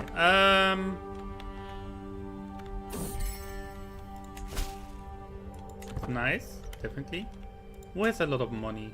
You have a lot of money. I can fabricate that. Here, come on, Bennett. We go with full power. Make it fast. Oh, no, not like this. Contribution. Thank you. Bam. Bam. You. And you. And you. Do it fast and do it properly. Why did you start streaming? Oh, that's a longer story, actually. Originally, I started many years ago, like literally 12 years ago. 12, 13 years ago, I originally started. Back then, still in German, and not as a VTuber, obviously. I simply did YouTube and also a lot of streaming for the fun of it. Yeah, I'd never really gotten anywhere, but it was fun to just do this together with friends and see how much we can make, how much we can do. Just having fun, just some friends fooling around. And at one point, I had to stop simply of missing time. Because back then, everything needed a little bit more time. Like, for example, the recording programs that you had. They created files in an insane size. Not like OBS today. So you had to actually compromise everything, which needed hours. My PC back then won multiple nights through just to get videos rendered. So I can load them up on YouTube. Like, it was literally so time intensive that at one point I was like, okay, you know what? I cannot keep doing this even if I like it that much. So, and yeah, 3 years ago, I by chance run into VTubers. I was just scrolling through freaking Twitch, and then I saw this one VTuber, a girl from the US, being a shark girl. Yeah. I was like, lol.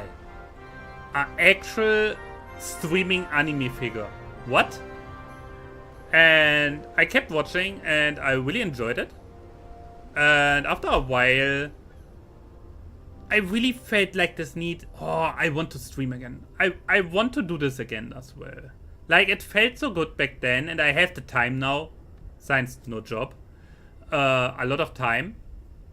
And so I looked into it. Hey, how does this VTubing stuff even work? And at first I was a little intimidated because relatively soon I saw the prizes that artists take to get the VTuber models and all that stuff. And I was like, oh, holy shit.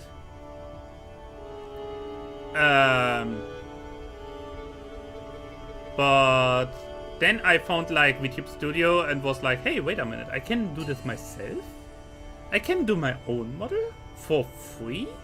Excuse me if I do. Let's try this out. And I simply tried it. Yeah. I got out my old D&D character, Kimmy Soul. Yes, my entire identity, the imp boy, is in reality a very old D&D character from like 15, 16 years ago. So yeah, Kimmy exists for a long time. Kimmy is here. You play D&D? Yes. Actually, I rarely play. Usually, I'm the game master. What class? I like to be either like something with magic or a ranger. It really depends. I'm not good at being a player. I'm really not good at being a player. Because I somehow... I would love a CK3 multiplayer. But I don't really have people for that. Actually, I think I have now, but it never really came up.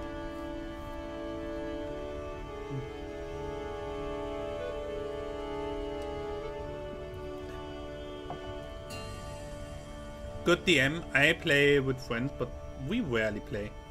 Yeah, that's the main issue. I had multiple groups, multiple very good sessions actually. But somehow we always ended up having one session and then never again. No, I personally, as a player, I'm terrible. I'm terrible because since I'm normally playing a DM, I immediately notice if the DM that I play with screws something up. No, I don't go there. The last time I played a player, I exploited the hell out of the game. CK3 multiplayer is fun if you have enough people. No, I remember the last time I had a elfen ranger. I know, very basic. Who was like very... He was like a exile. Yeah, he was banished from his home. And he was overall, as you would expect, obviously good with bow and arrow. I made a solid net 20 roll and got a magical bow. And when the DM described to me what exactly this bow can do, I was like, if you're sure about this, I mean, I will not say no, but if you're sure about this,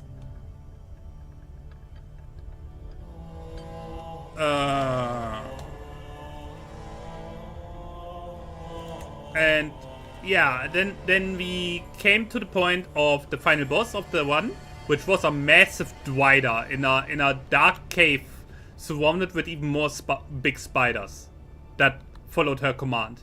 It was overall a very bad situation. Our orc warrior was charging in. The others were like, okay, how do we do this? And I'm just like, I aim for the head. I rolled a 18. It did damage, but it didn't kill her. Because she had like a bone plate as a forehead or something. I think he simply made something up so she didn't immediately die. And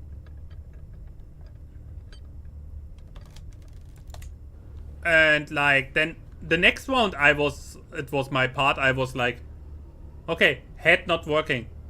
I go for the throat. I shoot my magical arrow to the throat. I rolled a 20. Then I had multiple extra rolls because I had invested a lot, and really a lot of my points into the luck stat. Which is a really random thing. But...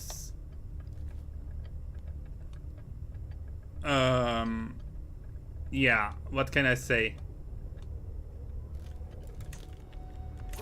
I basically straight up killed his final boss in the second round of combat. He was a little bit sad and upset because all the other players, Max and I have my, but I tell the DM my plans to make sure it's okay. My favorite character is Balor, a dwarf totem warrior, full bear barbarian who had the giant founding background and was oh, that sounds interesting actually. No, I personally like play way more being the DM, simply because I personally I like being creative. I'm good at improvising. He is my only level 20 PC. Oh, level 20 is hard to play, honestly, because there's so much OP stuff going around. I personally never played with anyone past level 8, I think. Simply because it became too hilarious. No, I remember one specific scene. That was the first time that these players played D&D. And it was also for me the first time that I played with them. But they were very good friends of mine. And yeah, what happened is very simple explained. They came onto a farm that belonged to dwarves, who also had a nearby mine. And they were attacked by bandits, and the party charges after the bandits into this mine. The world was destroyed and he survived. Yeah. The standard. No, but they charged into this mine, And at one point, it simply became like a small tunnel where they had to actually crawl through to get through. And they found the surviving dwarves. So far, so good. The bandits tried to get after them because it was a trap. Obviously, it was a trap.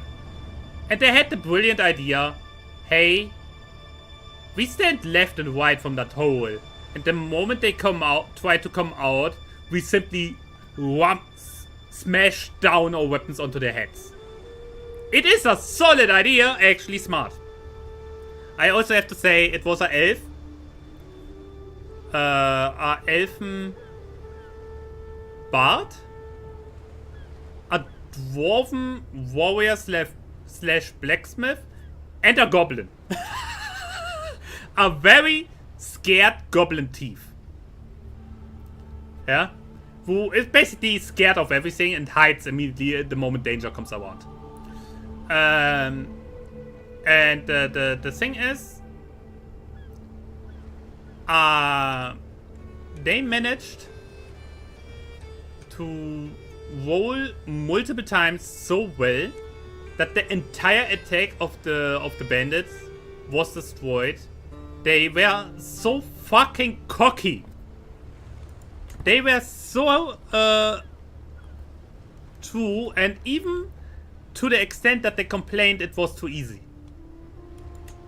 That was too easy and whatever the hell. And at one point I was like, so, you want to be annoying, eh? You want this now, huh? Okay, here comes the freaking dragon. Like, I immediately snapped. I immediately snapped and was like, okay, I show you too easy. Wait up. Wait for this one. So I let a massive dragon break through the freaking stone wall of the cave. And the elf tried to shoot it with the bow. The arrow splintered. The dwarf tried to smash his battle axe into its foot. The axe splintered. They tried desperately to fight that thing. The thing is, I'm not stupid.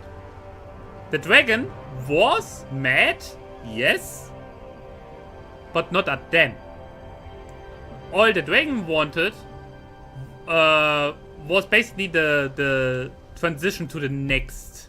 Because originally I was like 3 times because of relentless rage. I understand your feeling a little bit. I can a couple of one-shots, yeah. No, but I was originally planning that the dragon comes later. That they meet this dragon to get the next quest, yeah, the follow-up quest. I was like, okay, you know what? Change of plans. The dragon bursts in because the bandits aggroed it, basically, and led it towards the cave. And now it stands in front of the adventurers group, aggressive. Yeah? And they were like, immediately like, okay, that's it. We are lost. We are doomed. This was it. And that was not what I had in mind. First, I wanted to teach them a lesson. Like, it's not always that easy. You were lucky. And now they simply gave up when their luck runs out. So I was like, okay, listen up. There is a way out. You have everything at your disposal. Look at your character sheets. You can get out of this alive. They took a while until the elfen bard realized that he cannot just seduce people. He had the ability, since he was an elf, he had the ability to talk to animals. Talk to the fucking dragon and convince him to lift you alive. And that was the point. The role was too bad. As a DM, it is annoying if you, if a player maxes. I don't do it to do damage. I do it to tank and support. Yeah. No, the thing was, the elf then rolled on seducing the dragon. Or better, persuasion and so on. And talking with the dragon. The roll was too bad. The roll was so absurdly bad. It wasn't a 1. But it was so fucking bad. Normally, every good DM tells you to not sabotage the rolls. Don't make up numbers. In that moment, I was like, okay, we have the choice that either I bend the rules and the outcome a little, or the adventure is at the end right here, right now. And each and every single player would be disappointed and feel bad. That's not the play. So I basically broke one of the most important rules of being a DM in favor of giving my players a better experience. By deciding, okay, you know what? You made it. Like, you can never tell them. Yeah, the thing is also like, it's it wasn't just like lying. It was more like I wanted them to have a good time. And for them to have a good time, they have to survive. Because the alternative would have been, hey, each and every single one of you needs to make a new character. And basically start over. Since it was, for 2 of them, the very first D&D session ever. And they simply first had a lot of luck. Then they were really unlucky. And I was like, okay, it's partly also my fault for snapping and throwing this dragon at them. Before it was originally intended. So it was also partly my fault. So as a DM, I simply silently for myself made the decision the bard made it. Even though the dice said he didn't, but I said he did. And we simply kept on playing. Yeah, they were newbies. I think if they wouldn't have been newbies, they would have understood how fucking lucky they were with their dices. Yeah. But one thing that so far every single group told me, be it the one that wanted to play the zombie apocalypse in modern age, be it the one that wanted to standard D&D experience, every single one said, I have a talent for describing the scene, for playing the roleplay. Like, when I start playing an NPC, you really feel like you have an actual character in front of you. Hi, Wyden! Did the FEMBOY conquer the land? Not completely yet, we are on it. Newbies have the best ideas. Yeah, they sadly were more of the kind of, oh, it's not going my way, so I give up. That's a little bad. I personally still have a complete and workable Lord of the Rings pen and paper adventure at the ready. All the time. Because with me, I'm an absolute Lord of the Rings freak. Like, I love that franchise. So, I basically know so much out of the top of my head. I can just make adventures up. I just throw you into a position. Depending where you say you want to go, I can give you one hell of an adventure. Simply because I know exactly what lays in each direction. What monsters you will meet there. What potential areas you find there. What potential artifacts you can find there. What potential allies or stories you can run into. Was a dark elf who wanted to be the Goblin King. That is cool. Yeah. And Lord of the Rings, I even made a complete character creator. basically. You just tell me what you want, and we go step by step and create your character. For example, first question. Did you read the Legendarium?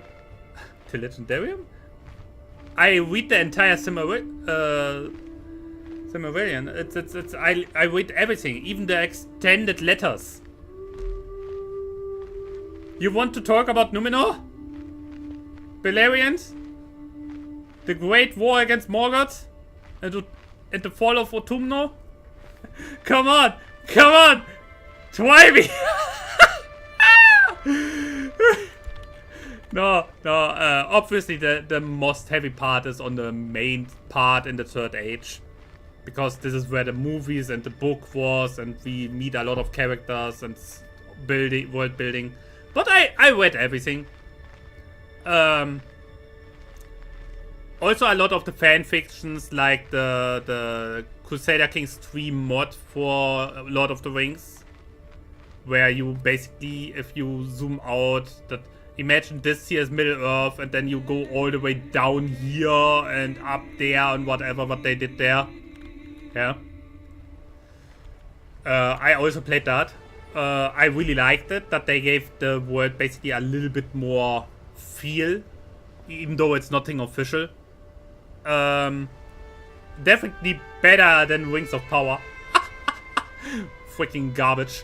No, I for example, let's play this a little bit longer. The character editor, I forget what's the name of the big spider. Shelob? / Conqueror? Or do you mean her mother?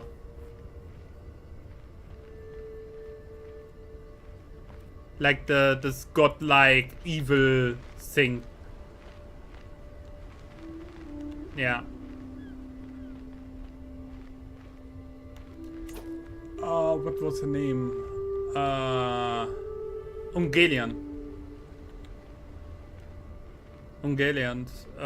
Yeah, that's the original, very first spider, basically the goddess. Yeah. If I heard correctly, Kimmy, are you making a game? I wish. No. To go back to the character creator that I made for the Lord of the Rings pen and paper.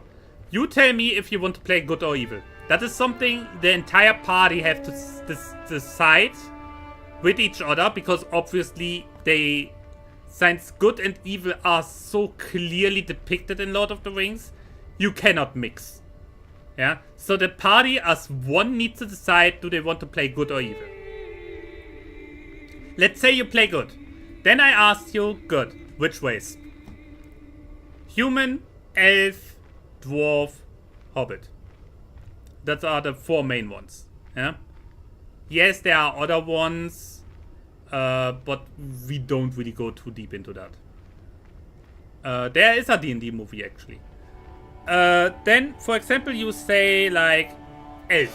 So I ask you, Sindarin elf, Noldor elf, or whatever. What is specific? Because depending what you pick there, your home, your original birthplace changes. If we go for human, you have the biggest variety, obviously, because then I asked you, okay, are you from Bray? Are you from Rohan? Gondor, maybe? Dale? Lake Town, maybe? I didn't like the movie Dwarf. Okay, Dwarf. Are you a long beard? Or maybe a blackbird? Stiff beard. Firebeard. Basically, what clan are you on? Because based on the clan, your hometown basically changes. Or better said, like, obviously, if you say Longbeard, which is the standard, basically, because, like, if we go with Gloin, Gimli, Dain, Thorin, whatever, the entire cast of named dwarves, they are all Longbeard clan, yeah? So, let's say you go Longbeard. So, you have choice between Erebor and the Blue Mountains. And the Iron Hills. And depending on that, your weaponry changes slightly. because the Iron Hills obviously make everything out of iron and steel. Then you have Erebor, which has a lot, and I really mean a lot of gems and all that integrated into their armory and weapons. The Blue Mountains are also very iron heavy, but they are also keen to have very more light compared armory, because they are not as rich.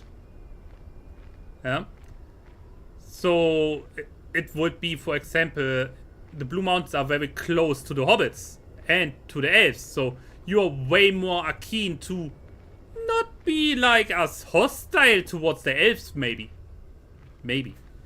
That's completely up to you. So, and then from there, like, obviously then, once we have decided your birthplace, your ways and whatever, we go into the class. Like, every race obviously has a very specific area what they can choose from. Like, the dwarf, obviously, like, you have a crossbow. You could do bow and arrow, but it's not really your best thing. Axe and hammer are your best weapons. So in depth, didn't you sound amazing? I hope you play it on.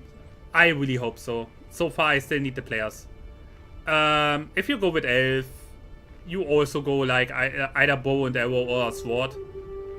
You can go with something like a halberd, like you can go with more elegant weapons. With the human, you have the widest variety, obviously. Like, it's a standard in Lord of the Rings that you play the human, you have the least amount of special abilities, but the widest variety in terms of variation with your weaponry. Yeah. Yeah, and then it also comes down, like, you will never have an elf that is a thief. Yeah. You will, obviously, you cannot play mages in that setting. Simply because Lord of the Rings is very, very specific with the magic. Is very, very strict. And nothing like... Yes, you could technically... Saruman did fire a fireball in the movie. But yeah. No power, only weapons. Exactly! No, but it's like... If you would go with special abilities for certain ways, it's like... Elves are very light. Have very good eyes and senses. Dwarves, for example, can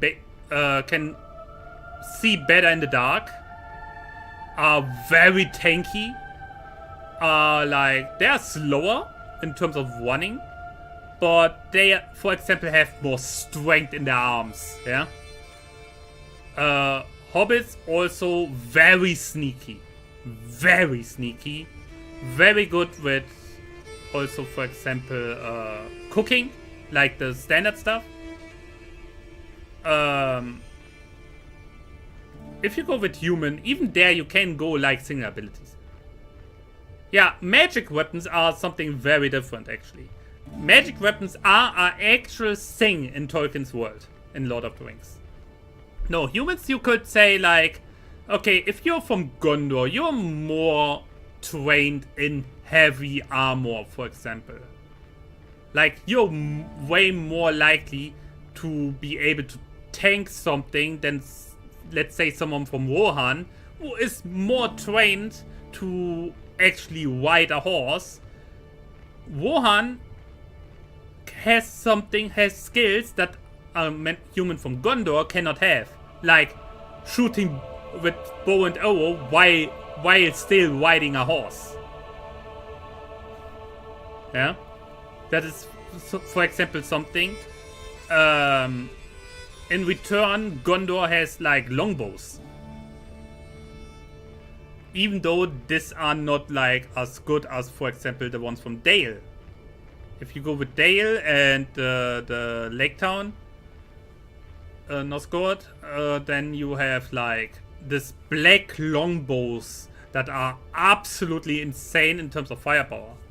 Yeah, it's like you have so many different things. If you go with Brave, for example, you could have like a better sense for trading. It's you can really go. You can really translate a lot into it. Gauntless Enchanted Configuration. Yeah. Also, something that I made is that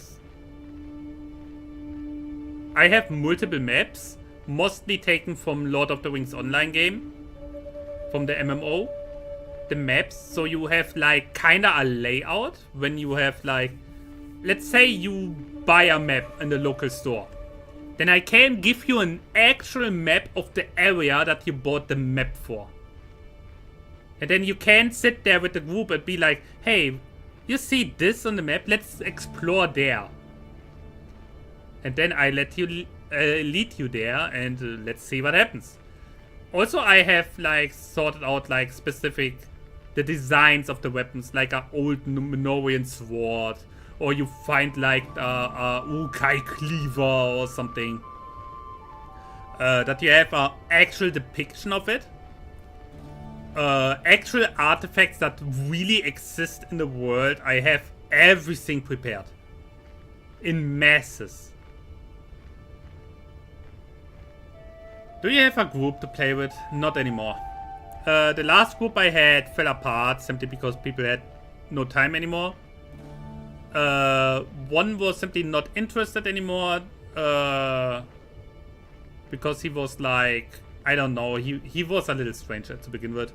The other one had his interests completely changed towards a more different game. But it would be fine. Technically, yes. I mean, there are skin changers in the world. And if we go with the Druidin... Where did Druidin? Wait. Druidine? Druidine? Oh, how are they called? This is a very specific type of humans that are so close to nature that they basically have already plants growing over their bodies. In the original books, they are the reason why the army of Rohan could even reach Minas Tirith. How you use them? You can combine a Hobbit worm region with jellyfish life cycle to be virtually immortal given your diet stamina. Do it. Yeah. Twin. Was it the tree? They're so rarely mentioned. I don't remember the name. But like they're like just like a bunch of people living in very, very small area that is simply so covered in wood, and no one really cares about them. No one really goes there, but they are in the end the main reason that Rohan even could basically work around the blockade. Yeah. So if you would go with them, or like the heritage of them, or like your have a let's say one in your family was a skin changer. Let's be a little wild here, like Beorn. And we ignore the movie because Beorn is not the last skin changer. I don't know why they made that up in the movies. He is not. There are still a lot of them. So let's say you go with that, then you at least already are capable of changing into a bear. And nowhere in the lore it is written that all skin changers by default change into a bear. Or can only change into a bear. That was never written anymore. No, Beorn, like, he's not the last one. There are actually not a massive population, but there are still like multiple villages of them. So you could technically play a skin changer. You would be a very tall human being, basically. Very very powerful in terms of strength, and you can turn yourself into an animal. Obviously, the magic part is still a little bit ill, but we can even that out with magic equipment, basically.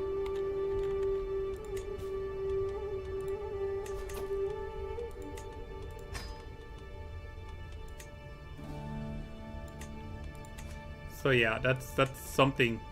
Who is he?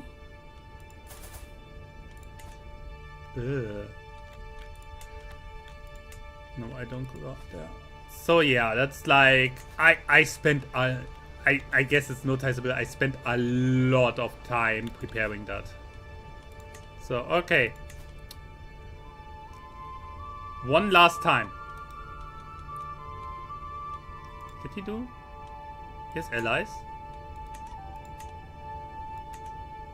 Can I still attack him? Yes.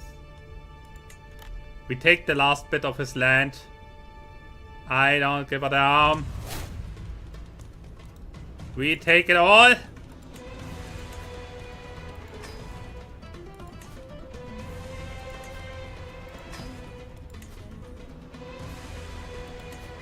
Why can I not call you? Why is this... My brother have so many soldiers? Ah, because he called a holy order. That's fine. That's something I will also do.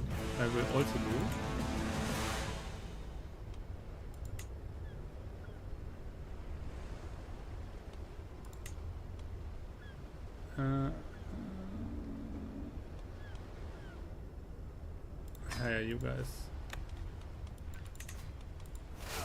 And where's the army? T-Rex is a pure blood chicken. No, the pure blood chicken is a fucking T-Rex.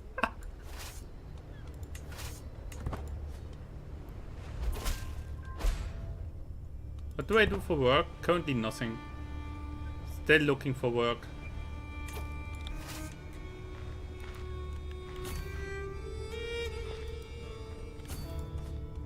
Still looking for work.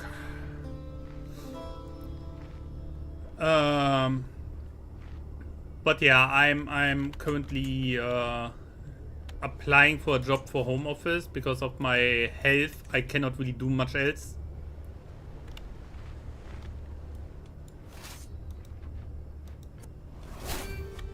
It's a little fricked. Okay, I speed up a little.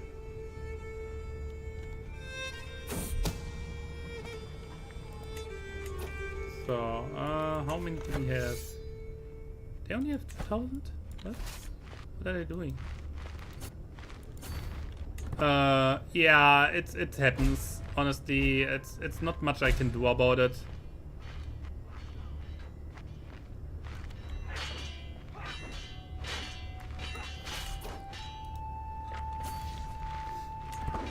It's really not much I can do about it.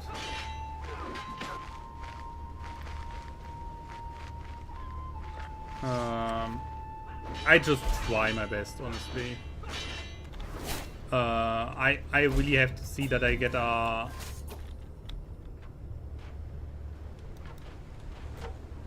you serious? That I get a job that I can work from home. Simply, like... I don't know, salesman or like... here, customer service or something like this. I think that's like my best bet.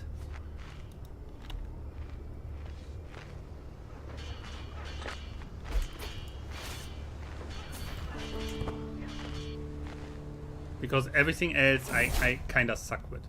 Ah, he died. Yeah, okay, that was obvious. Oh no, my heart! My heart! I have to try to prevent mental breaks. Damn it.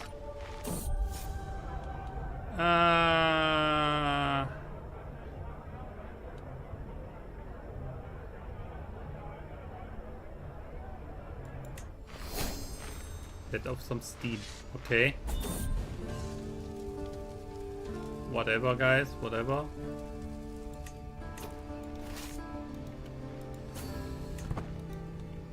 Yeah. Honestly, it could be worse. I'm alive. I'm alive. That's more than a lot of people can ask for at the moment. What is he? Where is he going? I mean, yes. Yes, why not? Yeah, come on.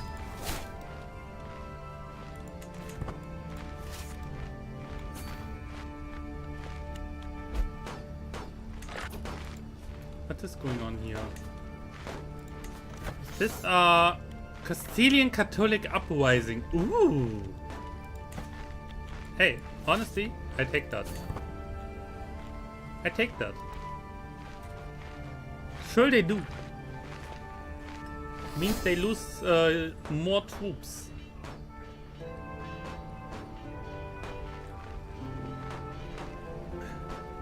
Troops that I don't need to deal with. Oh my god, they are losing. They're losing against the uprising. I'm recovering from surgery currently. You don't really think about health when you have it. Yeah, that's very true.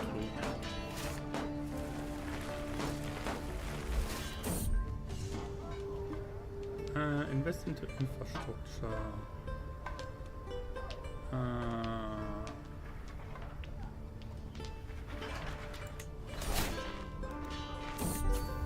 Wait, I already won? Are you? Go away. The thing is, I will not get better. I have, I'm only 33, but I have basically a little bit too damaged bones. Like, literally my, my ankles, my knees, as well as my back are basically very damaged. I have blood pressure problems that are not fixable with medication. I have my circular system is also so freaking weak ever since I was a little child that I cannot do much about it.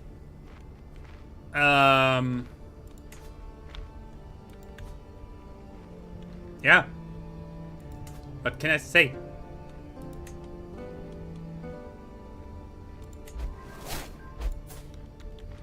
There is not much I can do about it. No, not this.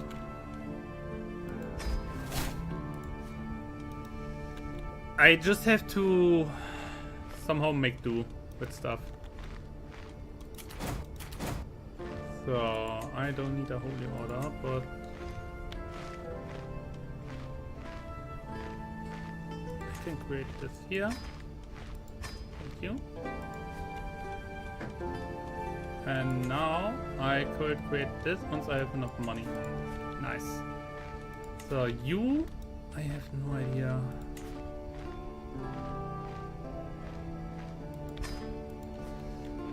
What's your favorite book? Lord of the Rings. I don't know how often I read the red book. Often enough, honestly.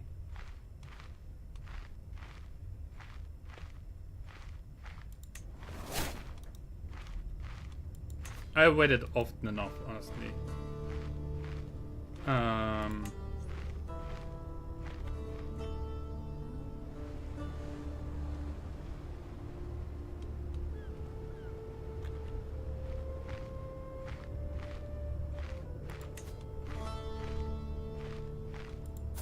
much tyranny do I have?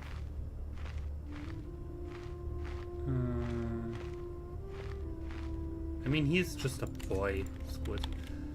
I believe you like fantasy. Oh, really? What gave it away? Nah, yeah, I do. I really do.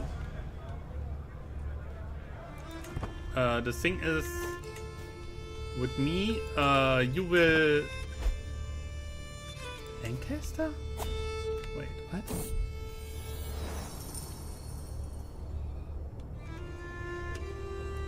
No, with me you have like someone I like lore of different settings. Like, for example, Star Wars lore. Basically, is one. Hi, Evan. What? Meowdy. Meow. Meow. Meow. Meow. No, I like me Star Wars lore before Disney. Especially the legend part. Star Wars Legends, I love it. But that is basically just like, it's science fiction is, for me personally, not even close to normal fantasy. D&D is definitely up there. Lord of the Rings, definitely number one.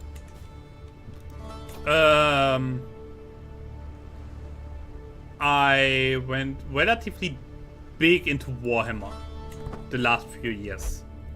Warhammer Fantasy, in my opinion, the superior Warhammer.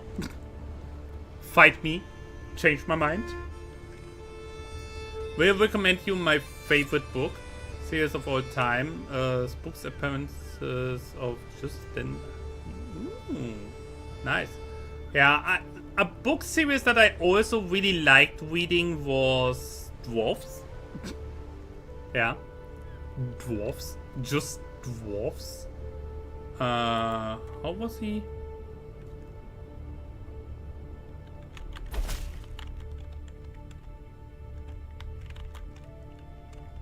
Yeah, from what was he again?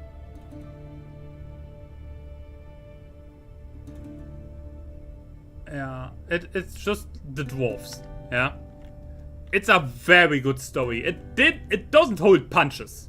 Yeah, like you will get descriptions of scenes that will most likely disgust you. In 40k, I like the Custodes and the Necrons. I personally, I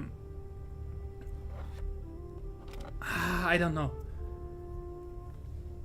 Khan, nah, sanguineous all the way. Fight me.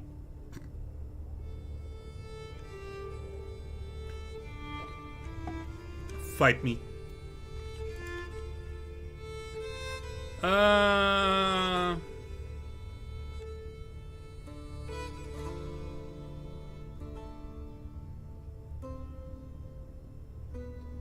does he want?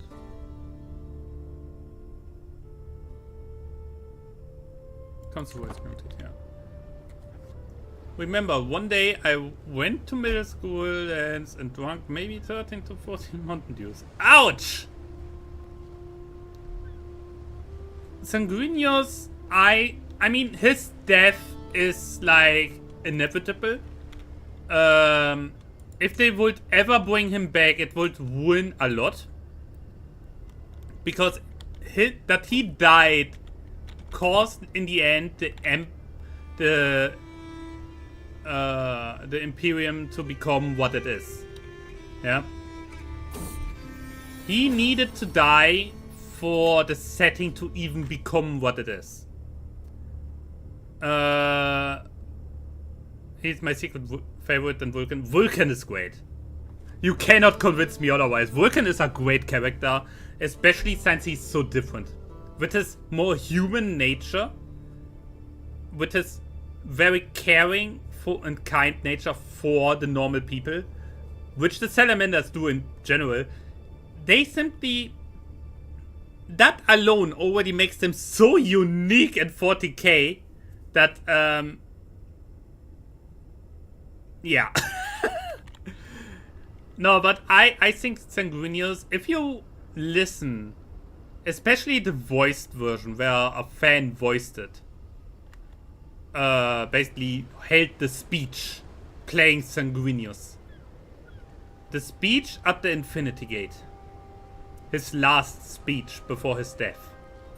Before the fight for Terra went down. Holy shit. Magnus, yeah. I think a lot of the Primarchs are great. a lot of the stories in 40k can be great.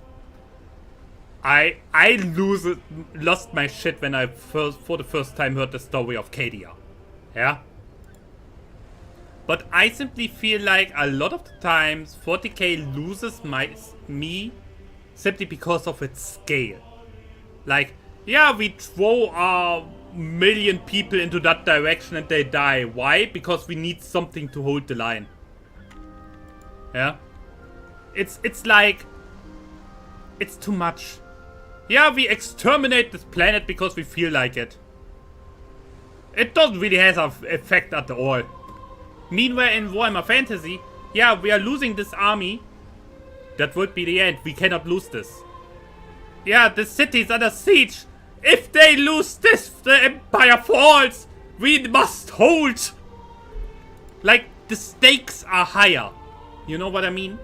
Even though you have way less lives and way less scale, the stakes are so infinitely more higher in Warhammer Fantasy, simply because in the end, yes, there is still this entire scene, like a single life doesn't really matter that much, but it matters 1,000 times more than it does in 40k. Yeah. If you lose a good warrior, hi Foxy, if you lose a good warrior in Warhammer Fantasy, you have a problem. If you lose a good warrior in 40k, you say acceptable losses. And that's a fact. And that's the main reason why I don't like 40k. It simply feels me, you know? Oh, not building. Great title. And we have a kingdom, ladies and gentlemen.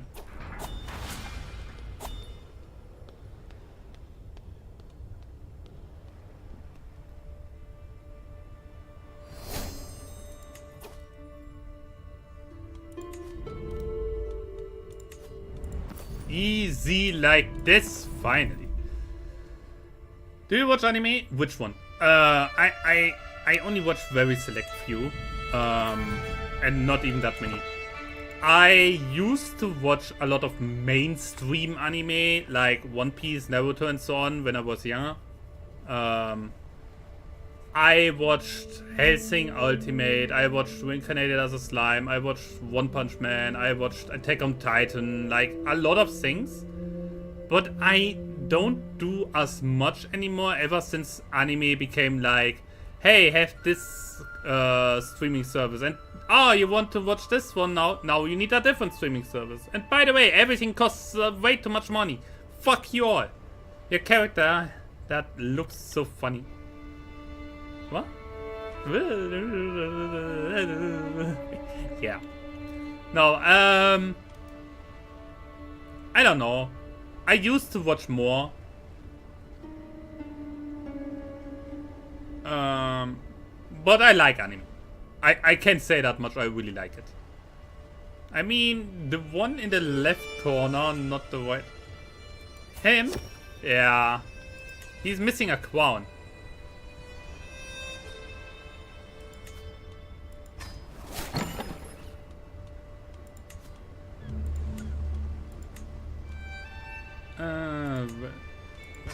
Yes. So, up.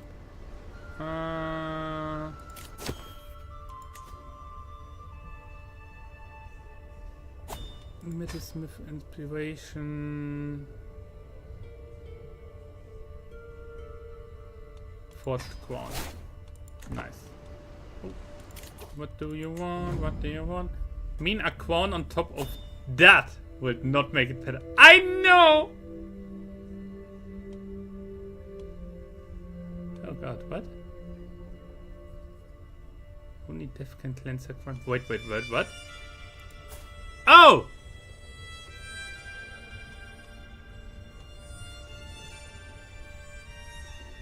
Protect the shady character, yes?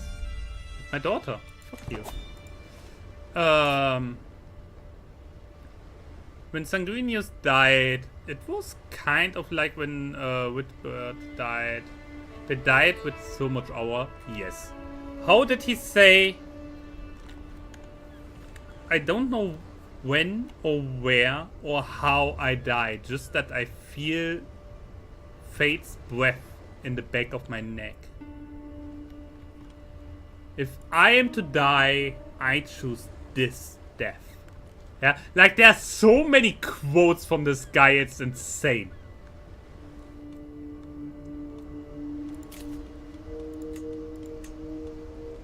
Look at him sitting on that. Yeah, I know. I know. So we assign here.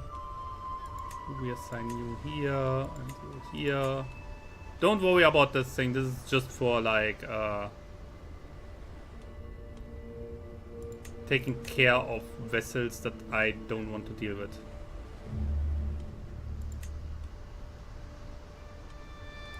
Actually, I want a count there, not a mayor. Thank you. So, then we have this.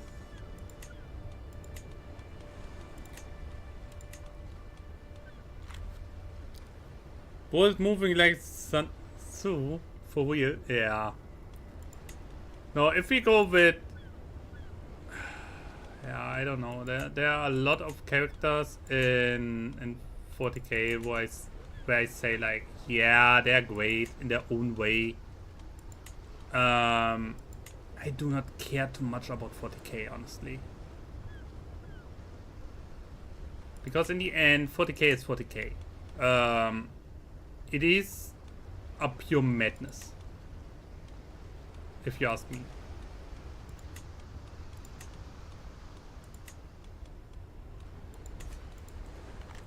If we go with fantasy, I think fantasy has a lot different things that are great. Do you read web novels? Not anymore. I used to read them way more. I currently am more like trying to write my own stories.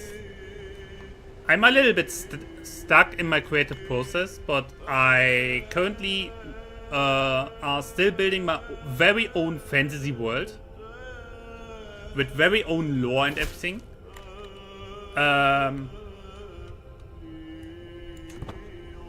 And I also used to write a lot of fan fictions for different settings with mostly own and self-created characters. He's still clan, right? Yes.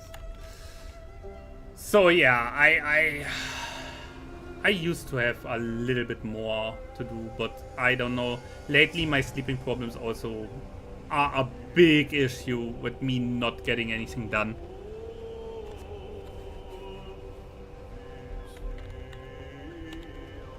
No, I personally, if I look at Warhammer Fantasy, I see something like, for example, the Emperor Karl Franz. Yeah, he's not just an emperor who sits deaf on a throne. He's an emperor who grabs the freaking Warhammer itself and leads at the front line. Speaking of anime, a lot of them just got ridiculous. Speaking of one I just saw on Crunchyroll. Office worker Leon is teleported into a dating sim. But in which the woman chooses the guys and only the best looking ones win. But he has an advantage. He has finished the game multiple times. What the heck is that?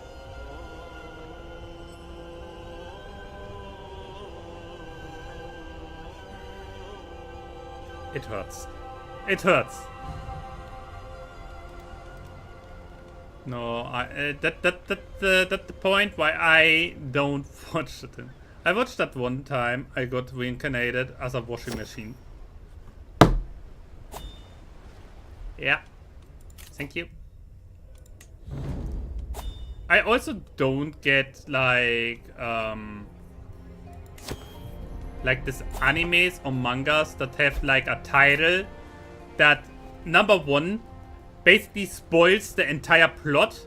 number 2 is already, the title itself is the size of like an entire front page. What? 4.8 stars on Crunchyroll. Yeah, I don't give a fuck about their stars. I care about what I personally like and don't like, you know?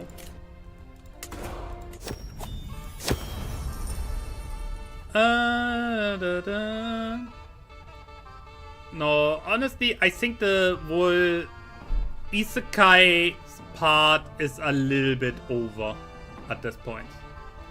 I feel like the isekai part is like, after that time I got reincarnated as a slime, I think isekais exploded everywhere. Everyone attempted to get the same success and barely anyone even was worth watching.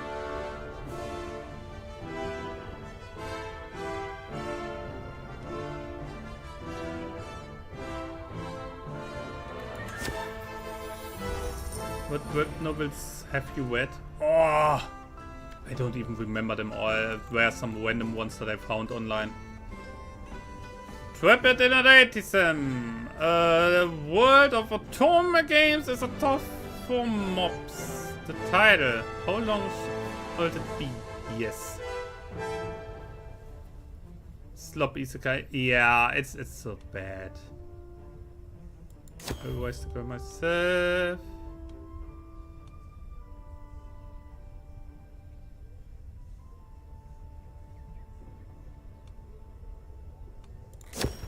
Yeah, a little money. Can I ask the head of fate? Yes, I can. He gives me 700. Nice. Gimme.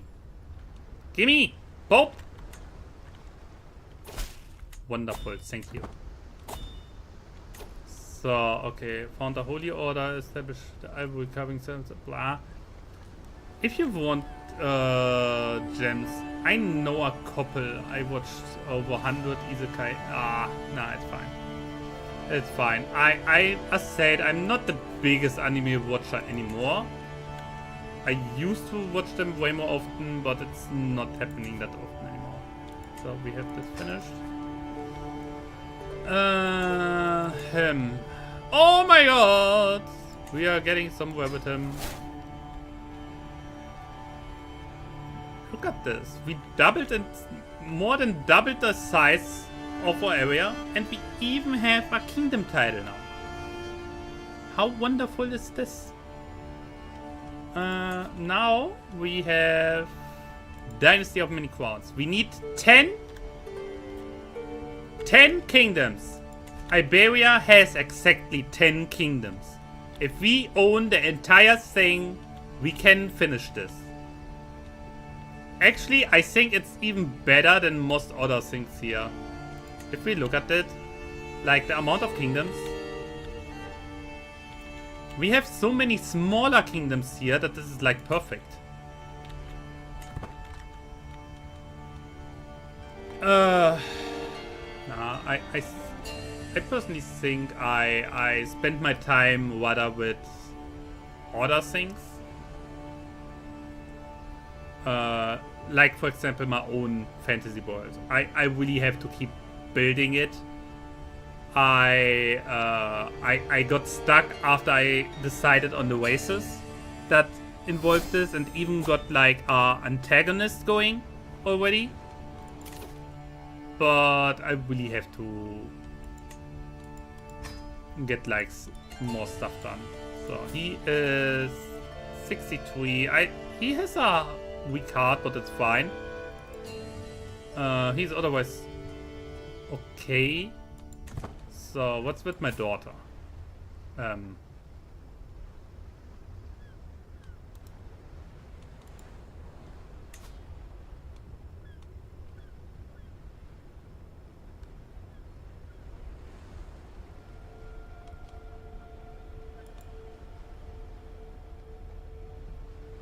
Okay. It looks strange. Your day today look I like I would love to hear about the story you're writing.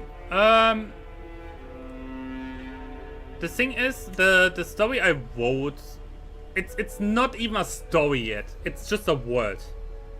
Because I went with the opinion I had taken Tolkien himself as inspiration on how I approach this, which means I first build the world, build the setting, and then look at it and decide what characters could I create there and what story can I tell. Yeah?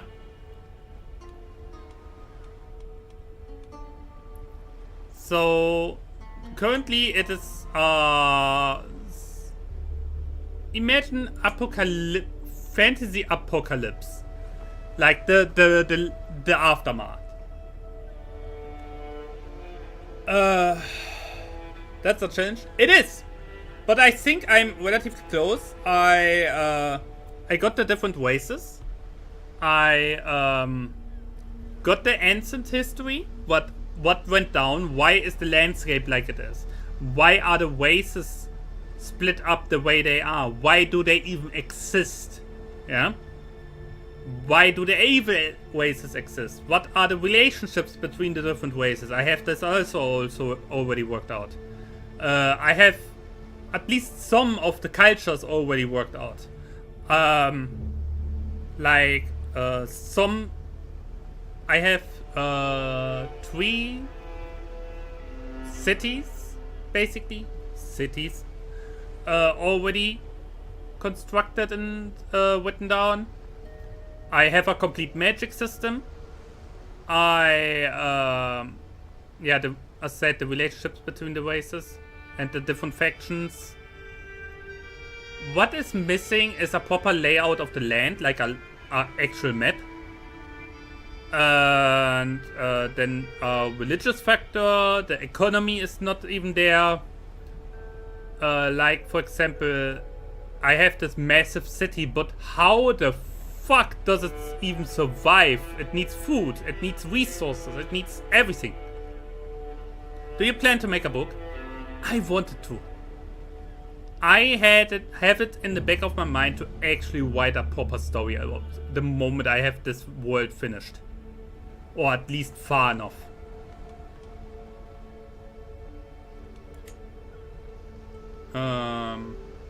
Obviously it needs a lot of work. Needless to say.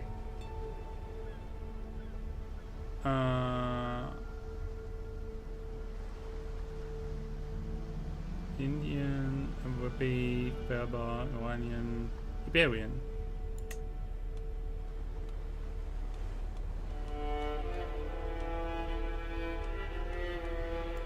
Can I go with this?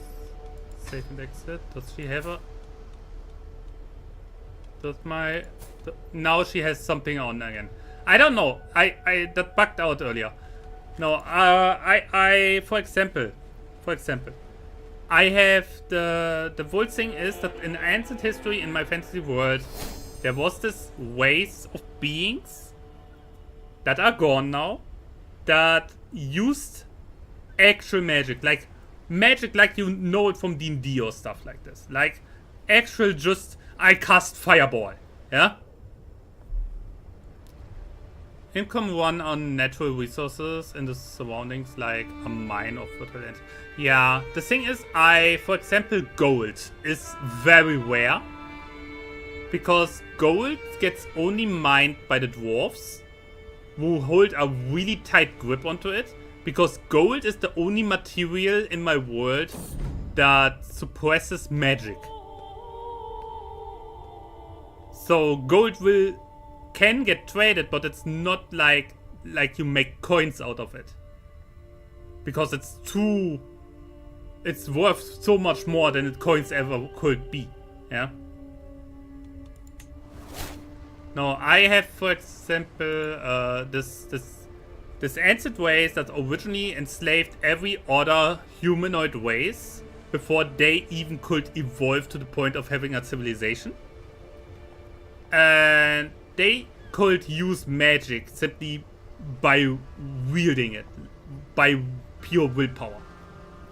And they saw themselves so high up that they at one point challenged the gods themselves and went to basically to war in an attempt to ascend to godhood.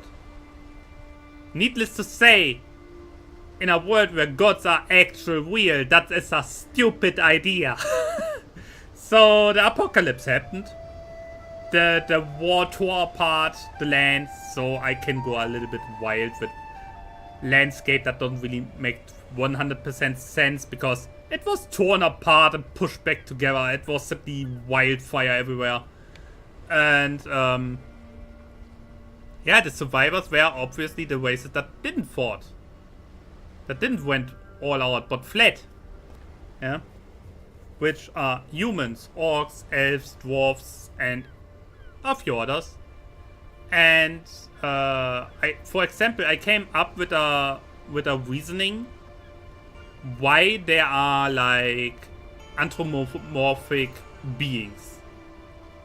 Yeah, like for example, cat people and stuff like this. Why are they there? Simple. The magic that went wild. All the animals that were in the main cities of the ancient race got hit by this magic energy and transformed. And the descendants are simply still alive. And somehow survived, even though they were like, at first not even seen as humanoids, but still as animals and as monsters that needed to be hunted down. And it took like thousands of years of back and forth for them to even get accepted remotely by anyone. So you have only selected races, for example. Like, yes, you have cats and dog people. You have a few horse people. You have like rats. Yeah, cities and towns have rats. They were hit too. But you don't have as much like farm animals, obviously, because they are like more on the outside areas where they didn't got hit that hard. A few rare cases of bird people. But what you have and what makes the majority of evil ways in evil, yeah? Evil because made evil, seen as evil, even though they are not necessarily evil. Insect races. It's like having a bunch of ant people. Obviously, people would be terrified.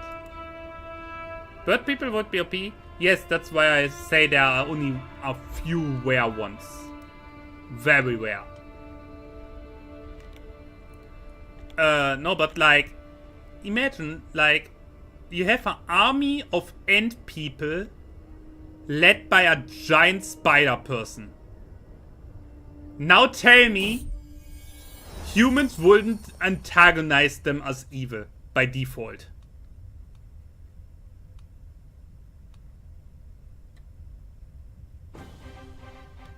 That is like... yeah. So obviously, like, the setting is there. For example, I have... yeah, I did just quit the game. Yeah? Also, the pure fact that the insect people have like this more hive mind focus, yeah, is like not helping at all. Individuality is not as big for them. If they die for the hive, they die. Which makes them really dangerous. Also, the pure fact that they, especially the spider ones, who are like the bigger ones, have the habit of eating the ones that they slay, is not making better. The ant people would destroy us, yeah. No, but it's like, they're not necessarily evil, they follow commands. Yeah, that's anyway. They follow commands because they follow their queen. And the queen gets basically forced to do what she gets told by the higher ups who have basically reign over her. So the Ant people are not necessarily evil. They just do what they must to survive. Yeah. And not just them. Basically all the insect races do what they must to survive. The actual evil ones are the ones behind it. I again went very big with the Tolkien route. Who is the true evil? Yes, our orc is evil in Lord of the Rings. But who controls the orc? The Nazgul. Nazgul, very evil, definitely. Definitely, very, very evil. But who controls the Nazgul? Are basically already angel, fallen angel-like being that wants godhood and dominate the entire world. So what do we have? We have the Ents, who follow their queen, who gets kind of forced into doing whatever the hell the higher ups want, which are by default the spider people, who are bigger and overall smarter, more independent, which makes sense. And behind them, I have not fully decided yet, but I play with the idea of a survivor of the ancient race. Yeah, I have this ancient race that originally tried to ascend to godhood, who can use magic freely without any restrictions. What is if one of them is still there? And no one really knows what the hell. No one knows what he is, that they even existed, because history got basically vanquished. It was completely destroyed. Yeah, all that remains is ruins and a broken land after thousands of years. And now is the question: is he a survivor? Or did they actually succeed with getting godhood and he simply came back? Maybe he's the only one who ascended to godhood and everyone else got killed. You don't know. It's just his soul that's preserved with magic. That's also a possibility. I like that. I write that down. But it's like you have him who simply this being who would like the original. His ways originally enslaved every single other one on the planet, on this land. So obviously he is not very keen and eager about everyone being independent. So yeah, you have this. For example, I also have like the elves split up, because I don't want standard elves. Like I have like the elves split up into 3 different groups. Number 1, the city elves, your standard high elves that live in bigger cities and are relatively snobby. Then you have like the wild elves, who are more like tribe-like people that live more like family-based and have a very close coexistence with wolf packs. And they don't have set settlements or anything. They travel through the woods and the wilds. And if you want to find them, you have to really search for that. Yeah, and they are like more keen to actually have beards and a little bit more wild looking, very nature close, but not like your standard wood elf. Yeah.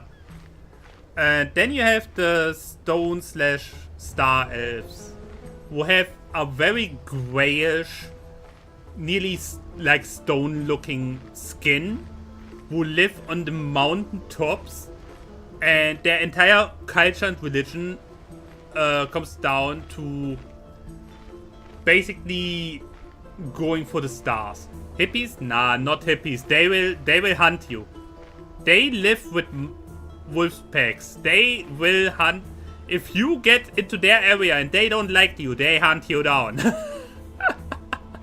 They are wild. In the truest sense of the word.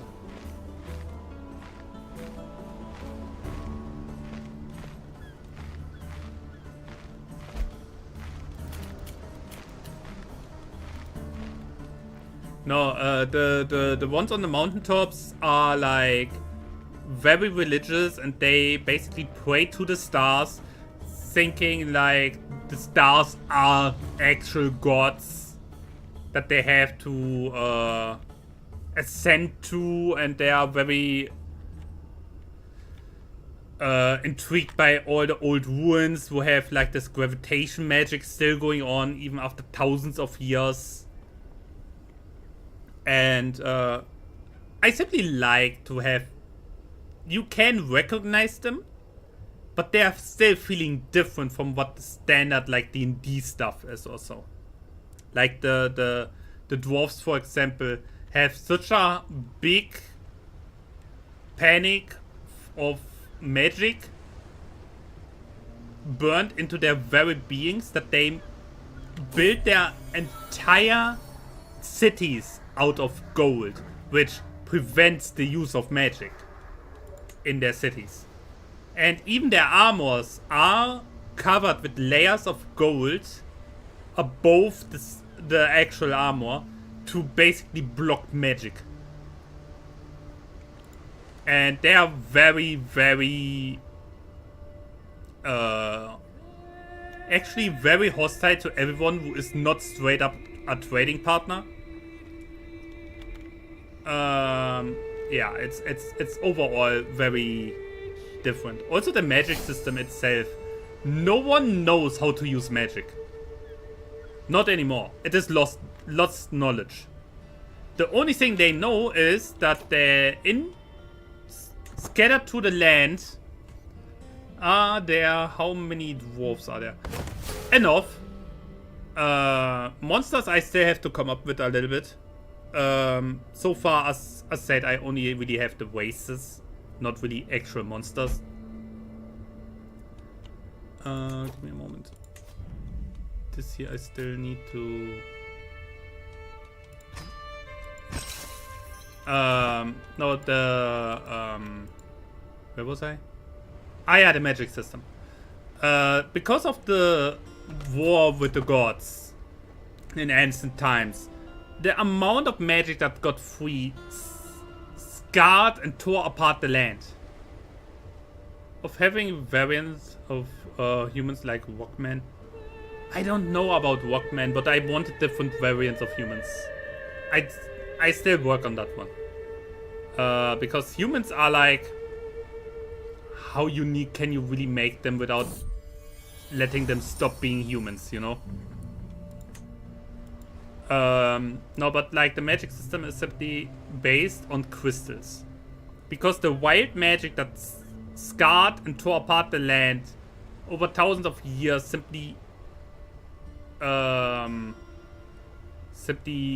materialized into crystals that can be found everywhere in the land. You can mine them and use them. And depending on what you intend to do with the crystal, you can cast different spells. The problem is, the energy in the crystal is not infinite. So if you use it too much, it actually runs out and becomes useless stone. So magic is not a solution for everything, because it's not infinite. Also, if you don't know what you do with this crystal, you can want it. For example, you want to cast like, hey, I want to make it rain. Yeah? So you use that crystal and you concentrate on it. You really try to channel that power to make it rain. If you have no idea what you're doing, then it can even as much happen that instead of you making it rain, the crystal explodes in your hand and a fireball into your face. So people are generally wary and partly even scared of using this stuff. And inside of the cities it's partly even forbidden to use the crystals. Simply prevents that magic becomes the solution for basically everything, because That's exactly what I don't want. Are the subhumans dumber than regular humans? No. No. I wouldn't say so.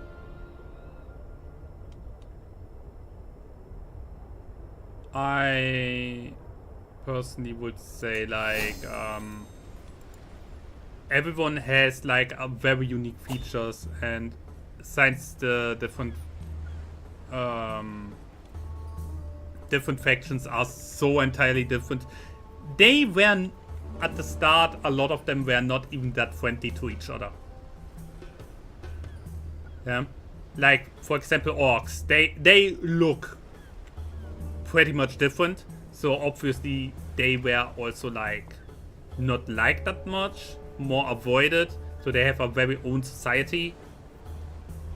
They, for example, the orcs have a very special society, very honor based, but in a already sick kind of way. Like it's like honor in the sense of the stronger one rules. Yeah, might makes right, but not on the sacrifice of your honor. Honor is still reserved for their main cast, because they have goblins and trolls. Trolls are stupid, and goblins are weak. So obviously they have to serve the orcs, who must protect them. So in return they have to serve. Makes sense. The problem is simply, since the trolls are too stupid to really build a society on their own in that sense, they must be controlled into the right direction. The goblins have a way bigger problem. They are smart enough to understand that they get basically used, but they are too weak to do anything about it, because they're in a society where if you're not strong, you don't have anything to say.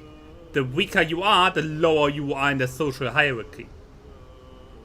So in the world setting that I wrote with them is like that the goblins had the problem that they the orcs are kinda like the barbarians from Battle Borders. Kinda. They are like very honor based in the sense of, if an orc dishonors his name, they are banished. Because in orc society it's forbidden to slay your kin. You are not allowed, if an orc kills another orc, they are banished to never return. If an orc dishonors his name or his family's name, he's also banished, but is allowed to return if he proves his worth and restores his honor, which is most times by killing something big. Yeah? And return with the trophy.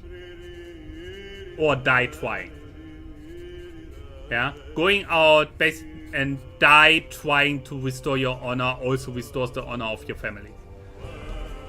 And the problem with is also, the lower you are in the social hierarchy with them, the less resources you get. The worse the food gets, the worse the medical stuff gets, the worse your homes get. If you're on the bottom, you live in the gutter.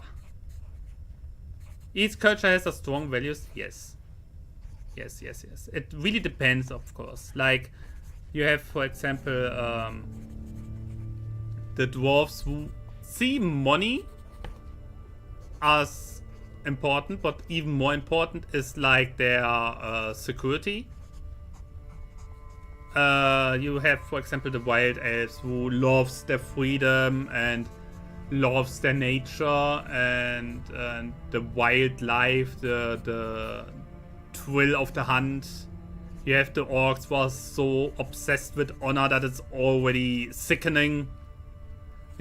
Every race has kinda its own values in their culture. As said, I put a lot of effort into culture already. With the humans, I still have to do a little bit. Because humans are like the normies all the time. And I want to change that a little, but it's difficult without changing them out of the human perspective, you know? No, but like the goblins, I would already a complete story out of it. How the goblins got their independence. The Goblin Rebellion. Oh god, the Goblin Rebellion.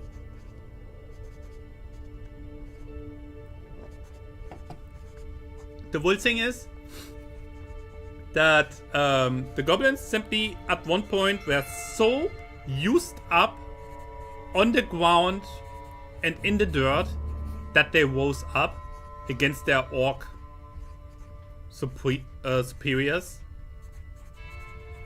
And it, let's say it didn't went that well.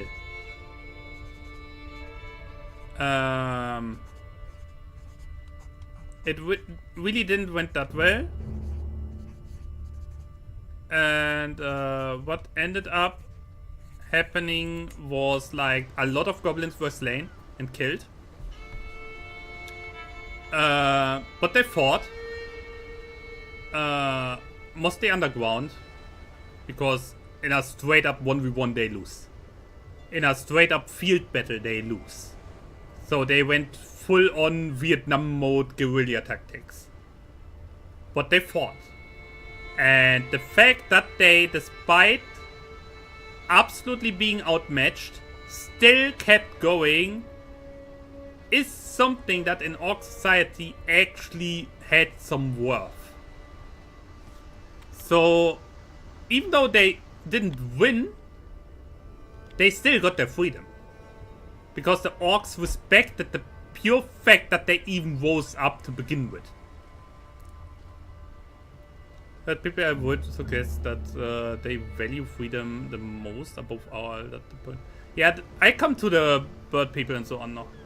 The goblin lore, yeah, they were simply... The Orcs could respect and very much did respect the pure fact that the goblins even stood up to fight for themselves to begin with.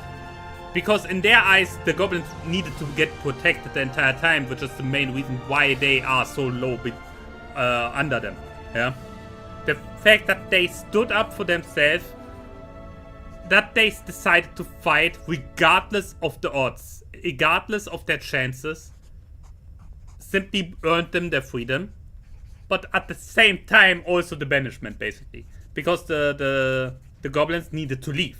They wanted to leave. They didn't want to stay. So what ended up happening is that the Goblin Society moved out and mostly split up. Unskippable stream title. Yeah, I welcome to the bonking. I bonk with lore, made up lore. Don't worry about it.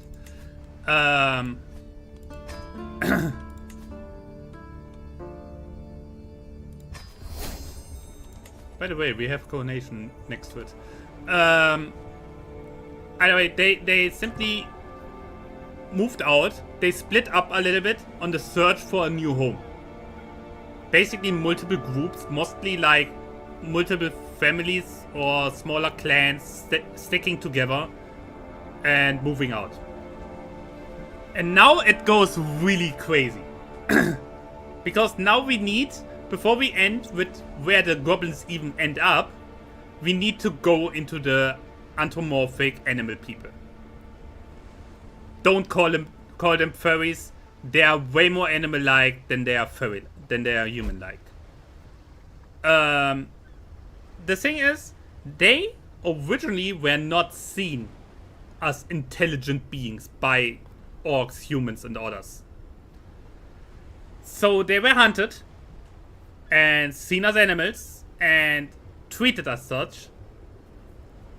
So your standard furry was shot down with bow and arrows, skinned and taken as for the next dinner. Yeah, that's what actually happened, and it needed many years until at least some of the races and factions accept that, hey, they are more than just animals. So you have some human factions who accept them. You have the wild elf who accept them. The orcs accept them. The goblins, obviously. And the whole thing is that the beast folk, how I called them, because I wanted to go away from beastmen, I wanted to go away from furry or antros or anything like that. I wanted to give them like really the feeling of they are different simply because they were they have really big animal features in the sense also from their behavior. Like for example, a wolfman is very loyal but can be aggressive. A catman, for example, is very independent and is most times working alone. But if they decide to go with the wild folk, yeah. The thing is, they have like they stuck together, even though they are like different races in a way. They stuck together for survival reasons. If basically everyone hunts you down, you try to stick together. Makes sense, right?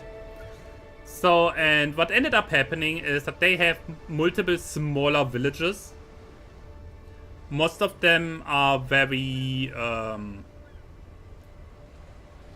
like, for example, recognition, who belongs to which village goes by scent. Yeah. And, like, a lot of behavior that's from animals is still present in them.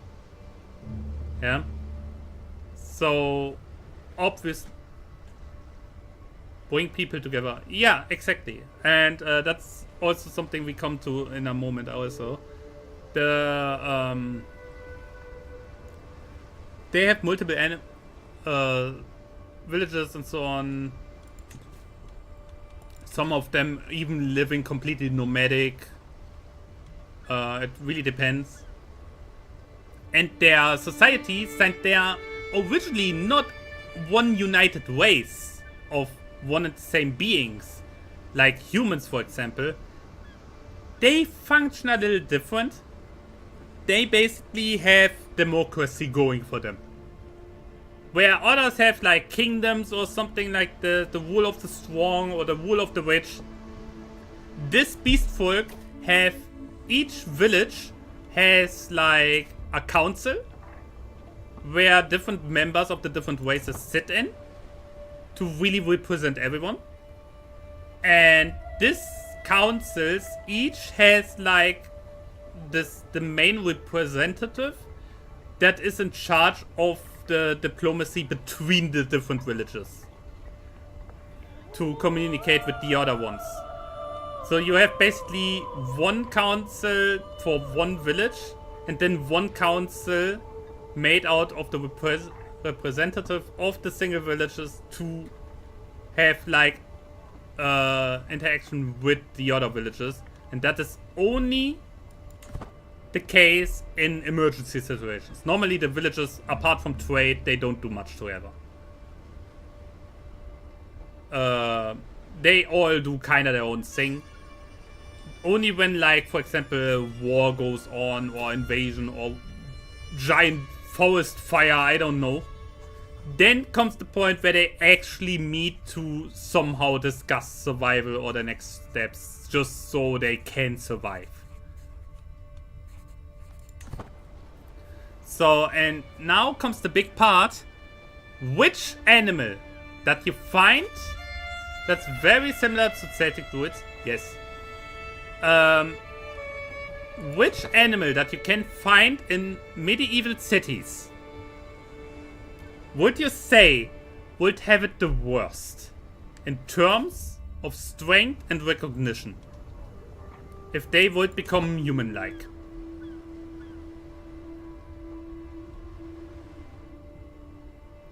If you say red, you're correct. The red people are outcasts. The red people are not evil or anything, but they are still completely outcast even by the other beast folk. Simply because they are seen as more disgusting and as weak. And generally more like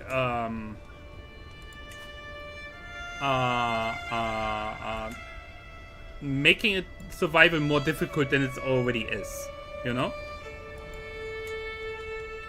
So they live underground mostly, and they really struggle with their survival. And now comes the part. Struggles to survival, lives underground, is relatively weak. We have already a certain someone, a certain other group of people who has this very same problem. Welcome to the one faction that I personally love the most. The Alliance of Goblin and Red. Necessity and survival brings together. Mole people would be their only potential friends. Maybe. But I actually, like, you have these goblins that roam the land in the search for a new home, who mostly like living underground. Not completely, but they like it.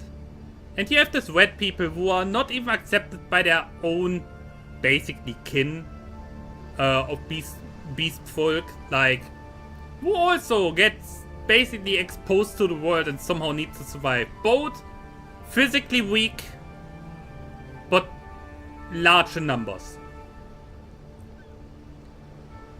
It makes sense, because both face kinda the same problem. They don't survive in the open.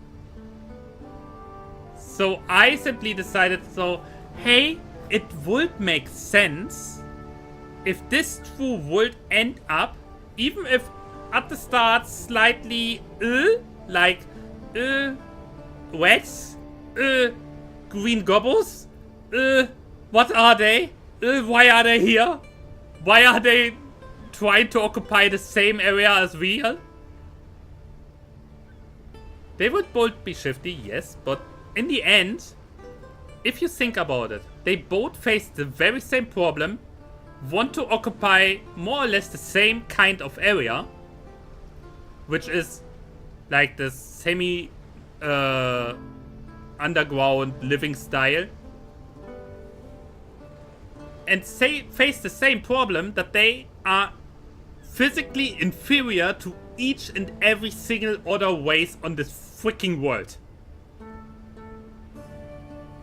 So at one point they simply came together and founded a new settlement, which is half above ground and half underground. And it grew really big because this new settlement, simply the word went around. Bit by bit, the single groups of this different kinds of ways came in, and this entire thing grew.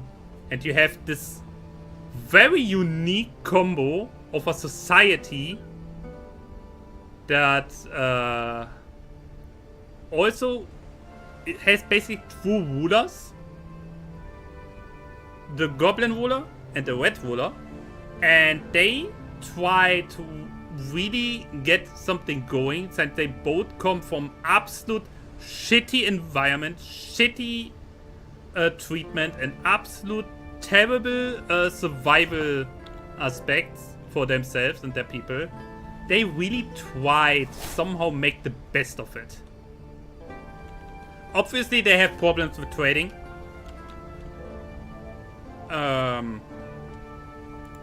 Because yeah, but they are like, I would nearly say they're even the most loyal ones, because this entire combination out of necessity became one of the biggest alliance and friendship in the entire setting that I built there. And I actually plan, if I finally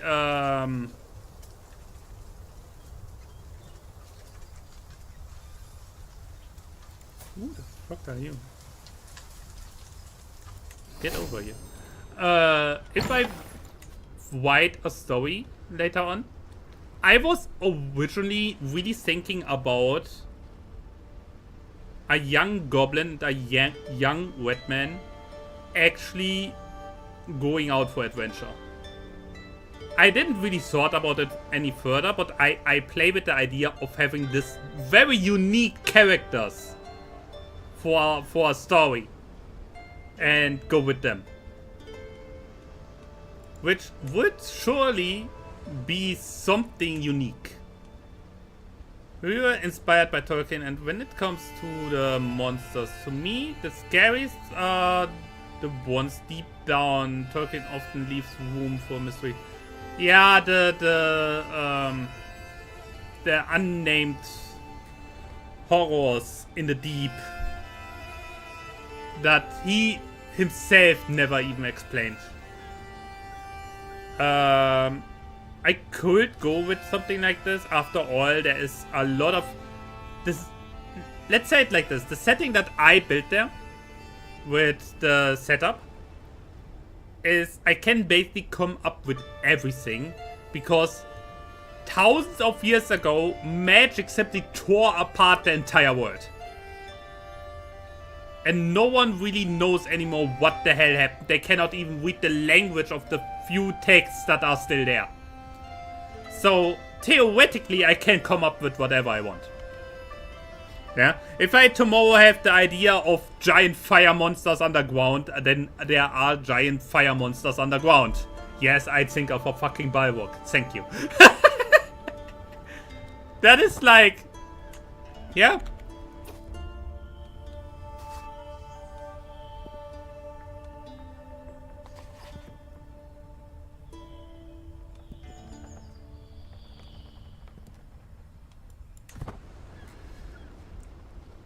No, I like my setting, but I still struggle a tiny bit, you know.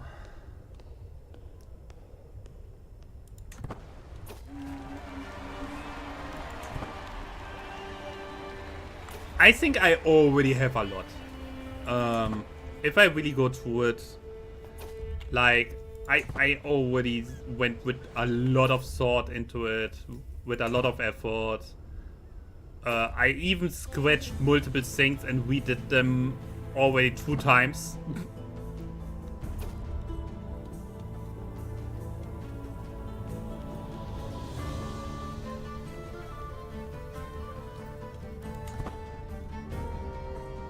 The Redmen should be first to use warfare with plagues, and the goblins could poison the wells for a nightmare combination. Yeah, but that would be very Warhammer. I personally like to go not too deep into that one. I don't want to copy Warhammer. Or D&D. If you look at D&D goblins, they are also... Yeah. No, I personally... I want to go with something that's a little bit more... Like, on the first look on them, you're like, On the second look, you are like, wow, they are the most lovable ones of them all. Yeah? Like, that you really feel like, hey... In the first moment, you think like, yeah, I would like the elves, or I would like the dwarves. In the second look, you're suddenly confronted with the fact that the elves and dwarves are not as nice. And suddenly you see like these goblins and rats living kind of fine together and even being kind of good people, especially to each other. And you have like this very different aspect of a setting. Yeah, I want to be really different without feeling out of the picture, right? Without feeling unfamiliar. Yeah, like Butler in One Piece. In the first moment, you are like, what the fuck is he? And later on in story, you're like, best character.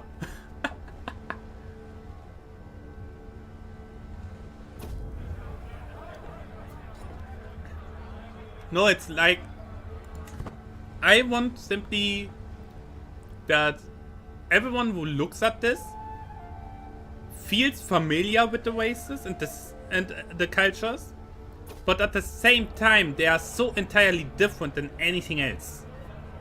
Yeah.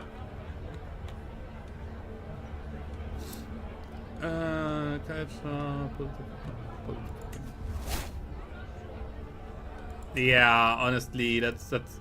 I'm still convinced that he's alive, but it is very rare for Oda to kill a character off screen. That is something he normally never does. And we never saw Bon Clay dying. Yeah. So I think he simply sits there still in the prison. I think at one point he was... I think it was a cover story. He is in Impel Down. I think it was a cover story. He is the new... basically the new queen of Nakama-land. Like where Ivankov was originally when we first met him. It. I think that's where he actually sits. Like, basically rebuilding the little thing that they had there. I could really imagine it. I think in a cover story of one of the mangas, it was actually shown that he sits there. So he is alive, but we will never see him again.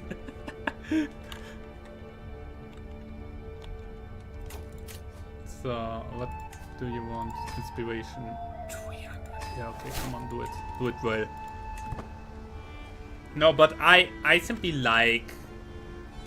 Maybe it's a little bit my bias, but I want to really feel like you have this true people. In a way, it's a little bit like Lord of the Rings. Lord of the Rings, Frodo and Sam start the adventure. Relatively short after, yeah. Yeah, I am. And before you ask, yes, there was RL streams before where you could actually see that I am.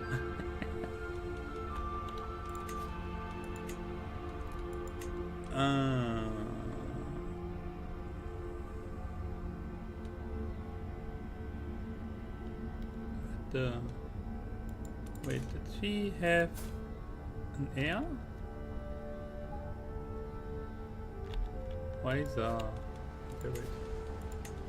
Then is her, him. Okay.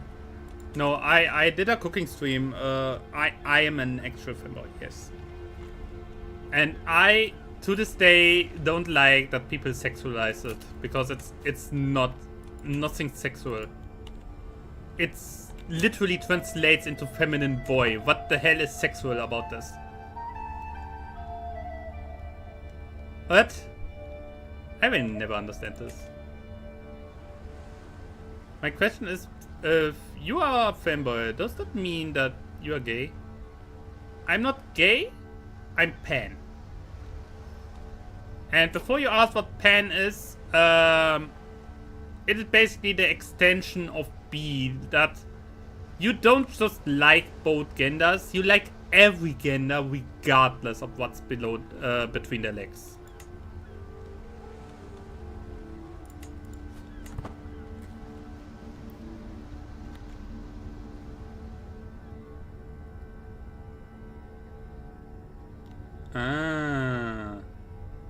Yeah, as said, like, I even have seen femboys who are completely straight. They like the aesthetics, they like to identify themselves as such simply because, like, that's what they are. But they are straight, they simply just like girls. Still. They like to look like a girl, but still like girls only. So, that's also a thing. Granted, it's a little bit more rare. It's a little bit more rare than other ones, but yeah. It is simply, in the end, we are all humans. Everyone has their preferences. And regardless how we call ourselves or how we look, everyone has their own thingy going on. Yeah. For example, I say I'm pan, yes, but even I have like preferences in terms of looks. Like there are simply certain looks out there where I say no. And that's simple. Like everyone has that. How did we even get from my fantasy setting over to this? What did I even talk about before? Wait.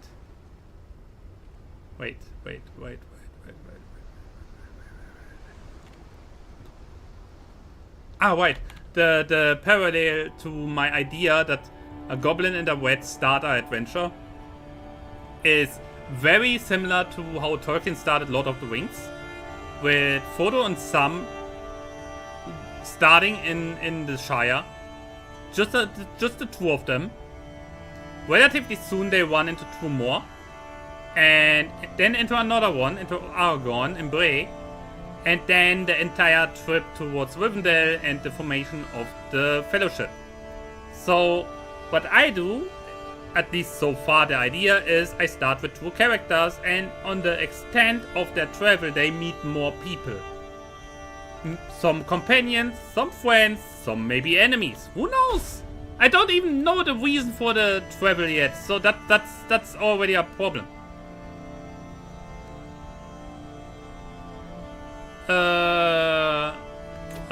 Labels fail.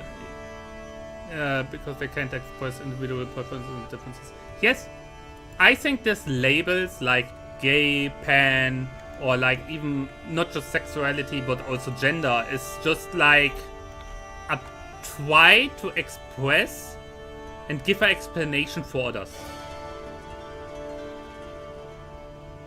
Nah, it's fine. It's mine.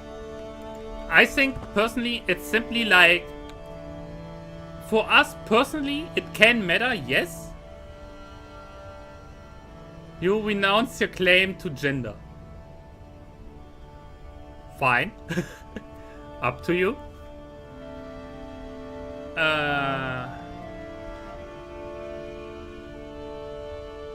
No, I personally, I think a lot of the time it's for a lot of people just like a try for explanation. Like it's easier to say simply, hey, I'm gay, than to explain exactly what your preferences are. You reduce stuff to one word to make it easier for other people to understand what you mean, what you want to say. That this one word not necessarily covers the entire spectrum of what you like or are should be obvious. Who are you? What would you say in one word?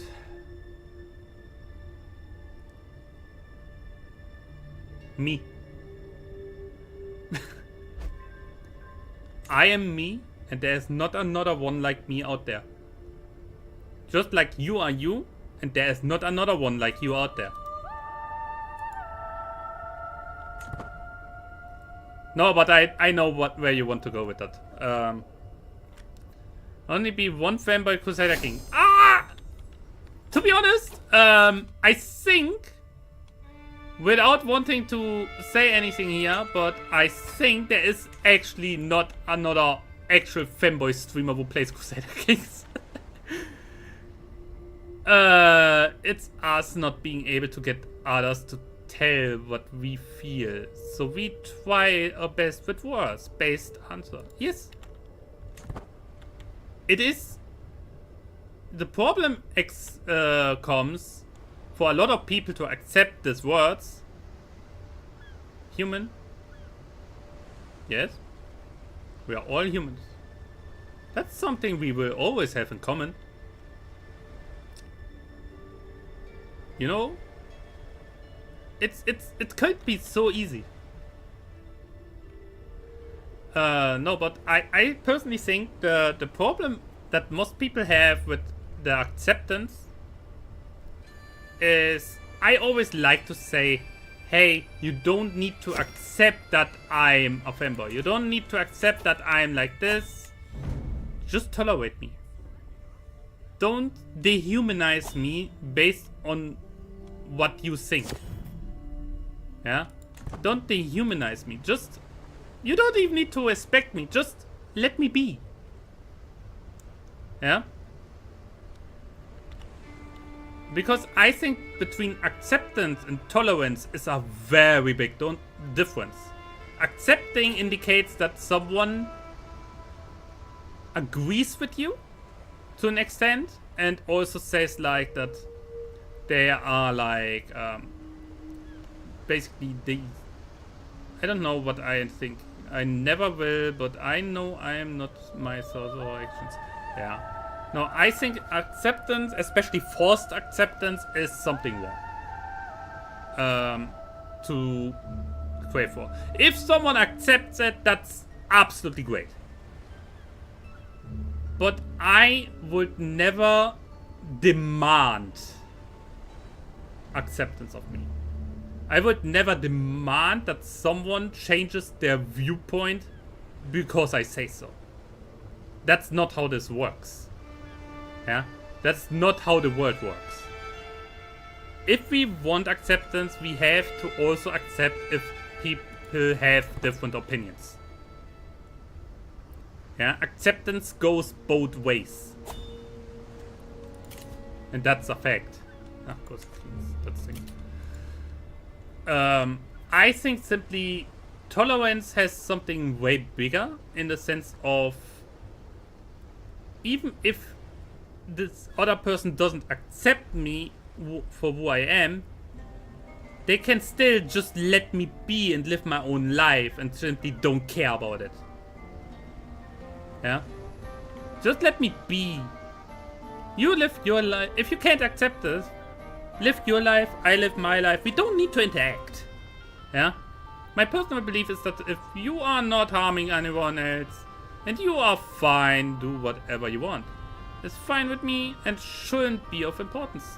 Exactly, and I bet with you, a lot of people that are against LGBTQ and everything are only against it because certain LGBTQ people try to force acceptance onto them. Yeah? And on the other side, like, you have like the same on the other side, like a lot of LGBTQ people are just like so offensive because they experience this absolute like non-tolerance, zero tolerance behavior before. So in the end we have two sides where both extremes are simply stupid, and in the end we are all just here living on the same fucking planet, trying everyone our best to have a good life, get along with as many people as we can, to not have the stress of any type of fight. Yeah, we breathe the same air, we drink the goddamn same water, and I really wish every single person would have enough water. It annoys me to an extent.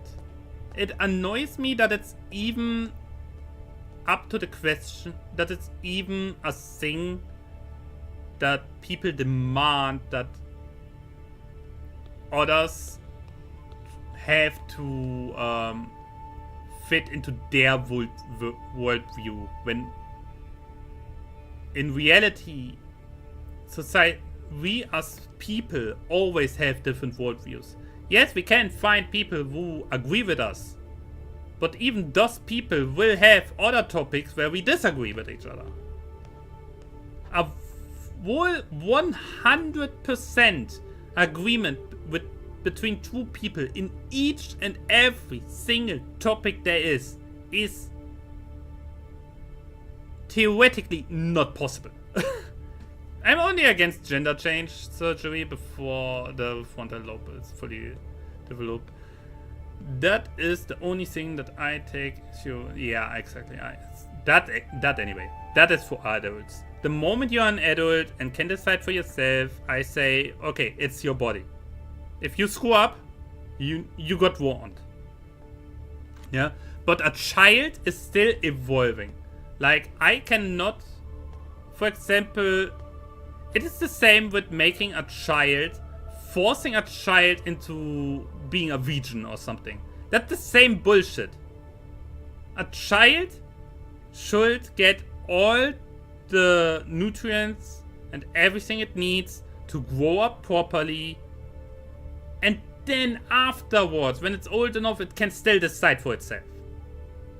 Yeah? And the same is with the gender. Like, if I would have a son, for example, I would raise him normally, like a normal child. I wouldn't give a damn. If he himself comes up to me one day and says he wants to wear a dress, then I will say, okay, fine for me, but take in consideration.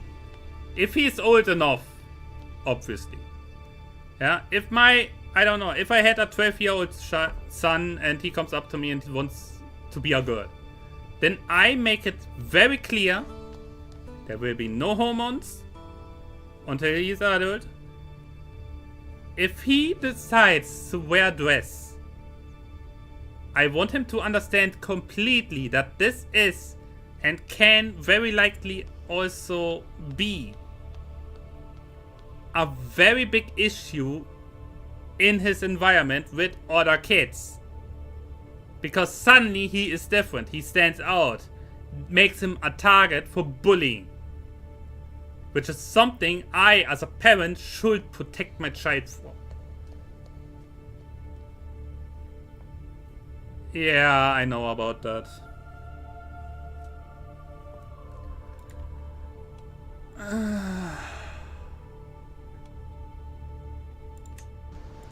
No, but I simply say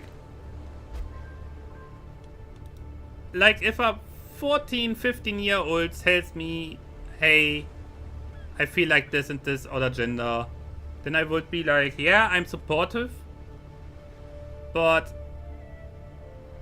any kind of change, please, after you're grown up. Nah, I'm not fully aware. I'm not like that biological. I'm not that informed about that. And I would never claim to be, honestly.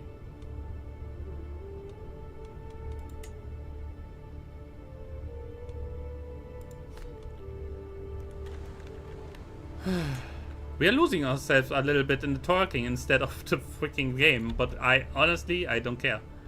It's scary? Yeah, I can imagine.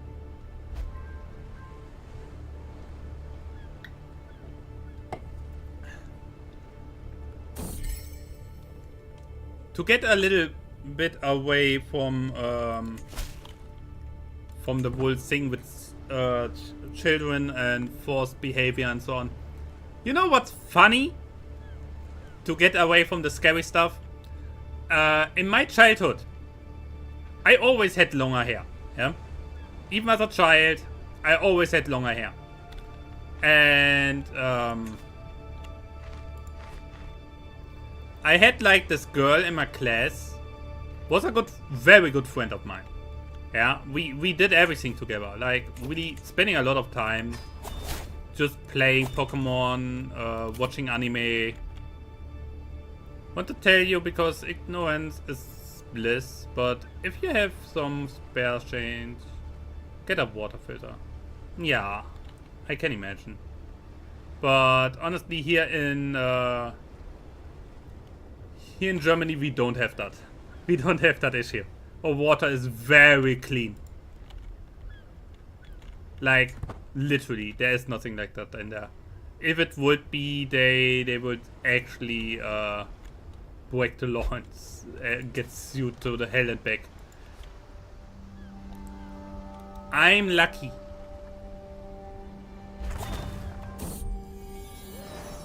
No, but what I want to say, like, there was like this girl also. I don't know. Honestly. Whatever. No, but, who are you? Yeah, come, whatever. What I wanted to say.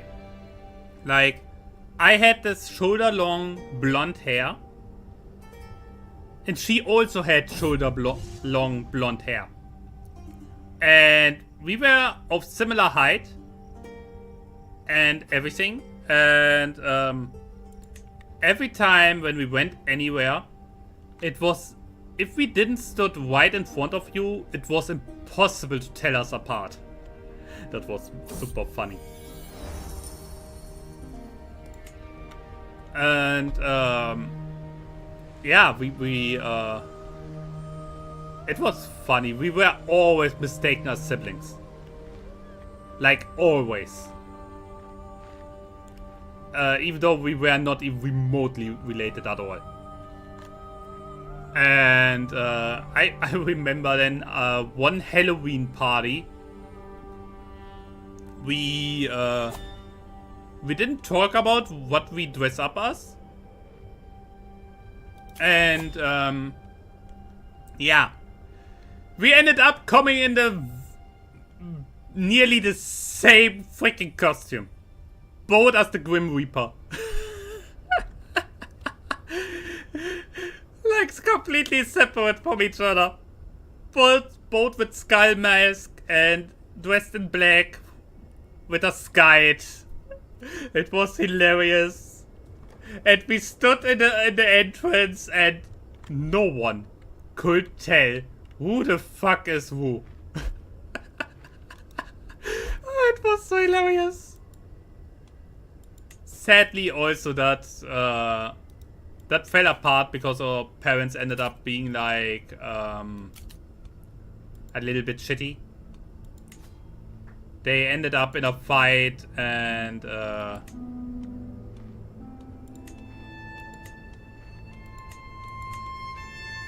yeah, and in the end we couldn't see each other anymore, which is sad. I met her again many years later. That was like in...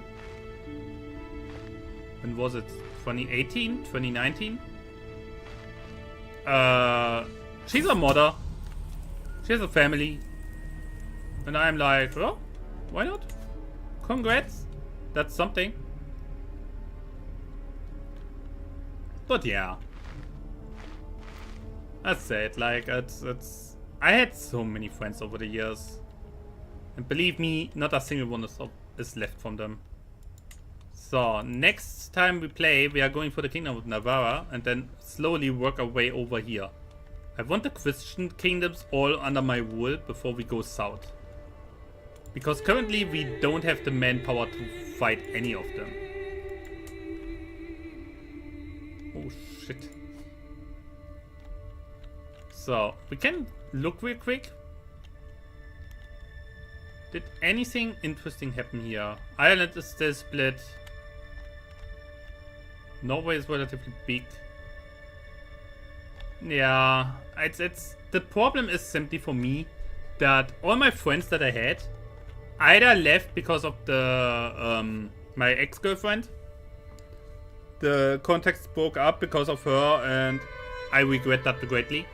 Because it turned out that the entire thing was just a shitty relationship of 8 years wasted. But the main problem is simply that everyone moved away and I'm basically the only one still sitting in this freaking town. So yeah, that is like something that will... Ah, look at this.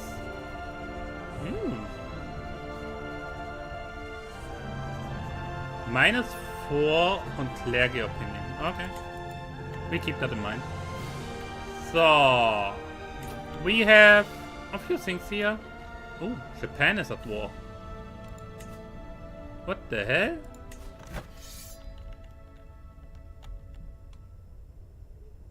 Okay, whatever. A massive realm here.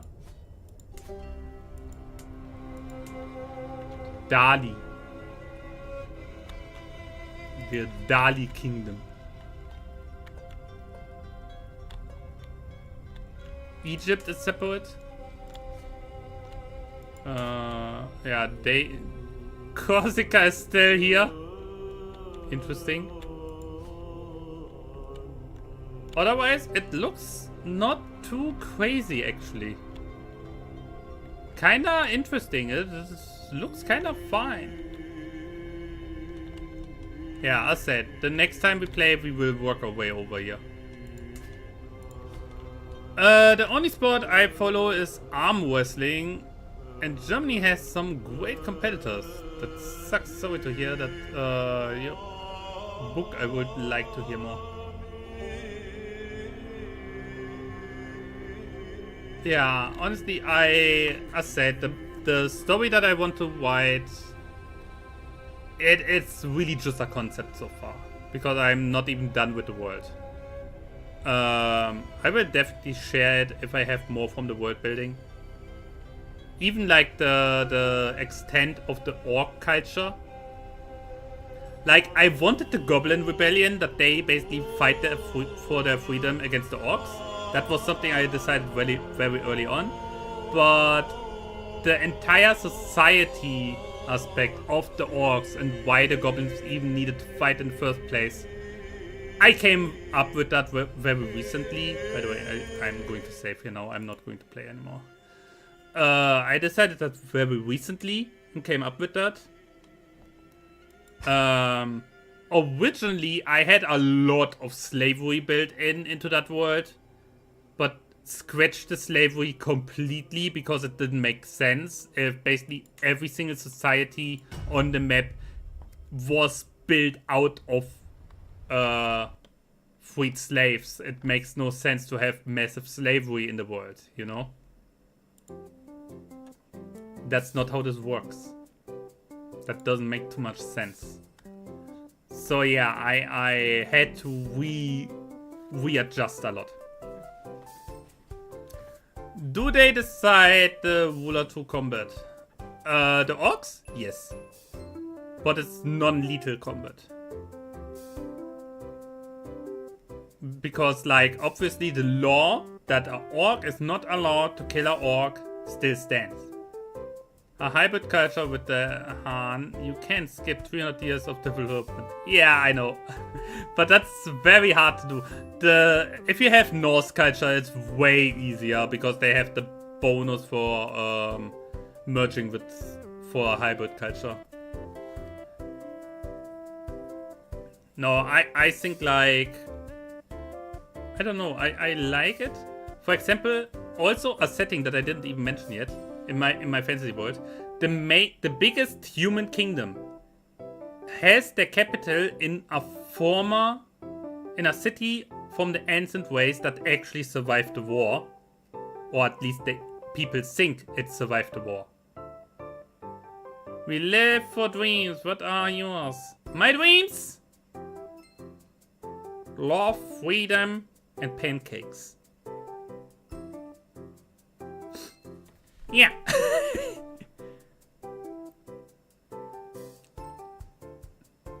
No, what's I about saying?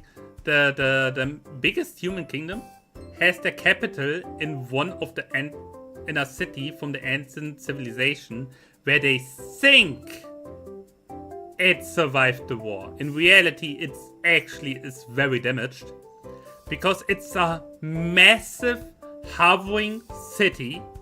Yeah, a flying city, so to say, held in place by massive chains, right above a massive hole in the ground, a giant abyss. Think like One Piece in its lobby, just without the water.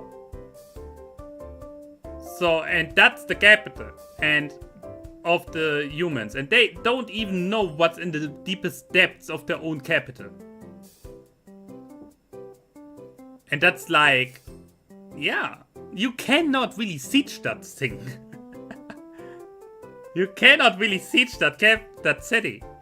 But at the same time, it's also very different. Made in Abyss City. No, but the thing is, they don't have any idea how the city even is hovering, even though they study it for hundreds of years. They didn't figure out yet how the gravitation magic even works. They still cannot really read the text, the old texts and all. Like, there is so much going on, giant mysteries everywhere. And now imagine a simple character on a quest. Meanwhile, also the dread from the outside, the insect people slowly devouring the land. Oh my god. Imagine the dread. Imagine someone reads, like, they have this lovable little gobbo and this also very silly little rat as the main characters. And suddenly a horde of, I don't know, wasps come darting out of the air, aiming for them. Or like this massive humanoid spider with multiple weapons in their hands and armor clad with its mandibles and its teeth simply like really showing the poison dripping, and people would lose their shit. With the amount of people having arachnophobia, oh my god. That was perfect. That is so good. I love the idea so much still. It kind of gives me the vibe of an overwhelmed world, which as well as you in. Yeah. I mean, it is like, the world is not too hard to understand.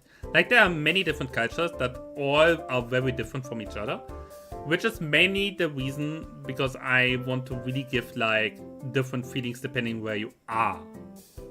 Yeah. It's not like you visit the elves and all the elves are the same. No, you have different elves. Depending who of them you visit, you get treated differently. No, but it's also the reason because I don't just want to write a story in this world. I also want to use this world for other things. Like, for example, pen and paper campaigns. Yeah? Like, which is also a big reason for the beast races, by the way. Are there giants? I don't know. Want to find out? No, maybe. Maybe there are. No one knows. In the mountains, maybe. Maybe. Who knows? I didn't decide on that one. No, but I also want to run pen and paper campaigns in this. Yeah.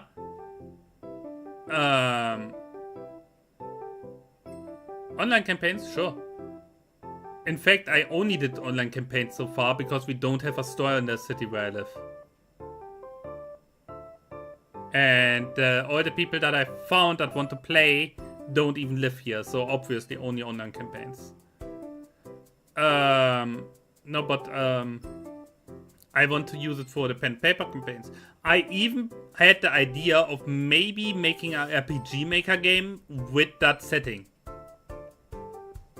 Where do the birds live? They are... I was thinking the way, like, the bird people are so rare that they basically have special positions. Like scouts or messengers for the beasts people. Yeah? You never played online? It is a hustle, I can tell you that. Because obviously everyone sits at their own home, at their own screen. So you have to use some kind of software, otherwise it's just like trust me bro with the dices. It is a little bit of a hustle compared to the just sit together on a table and play. I think the atmosphere that you have, clouds with anti-gravity, I don't know, that sounds a little bit too crazy. But who knows? Who knows? Maybe there's somewhere. The gravitation magic went crazy. The gravitation magic are the leftovers of the ancient ways. So basically 10,000 years old or so. And still working. Nobody knows why. That I was saying, magic is very cut down in my setting. Like, it is there, but also very, very, like, restricted in a way. You know? Simply making it special. Kind of like Egghead. Yeah, yeah. No, but it's really like,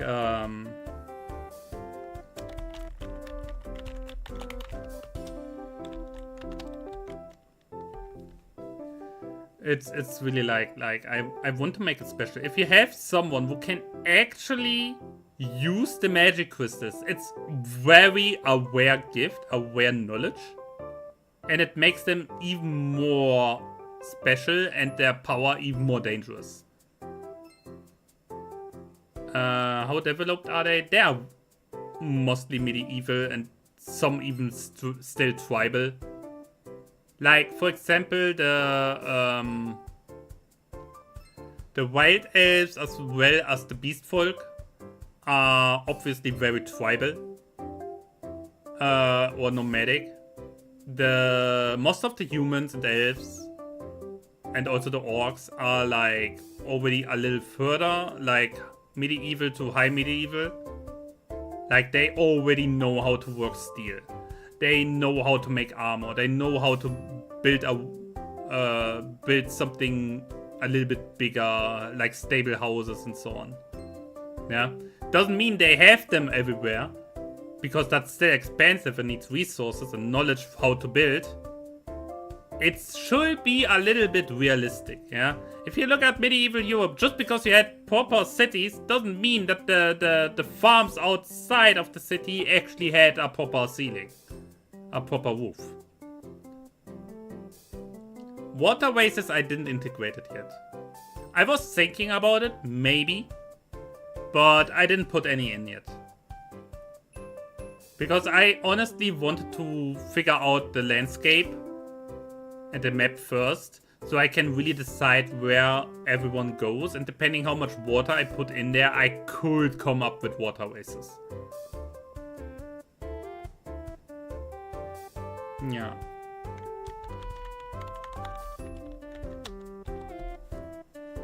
It's really just like, if I would go with water races, I don't even know how I would go with that. Simply because, like, I don't want to throw even more beast folk in there. Yeah, I don't want to be like One Piece Fishman or something. My favorite game of all time? Skyrim. I personally, I love Skyrim, but that's simply because of my love for Lord of the Rings and Nordic mythology and stuff like that. Because the moment when I played Skyrim for the very first time, there can be monster races. Yeah, I wonder if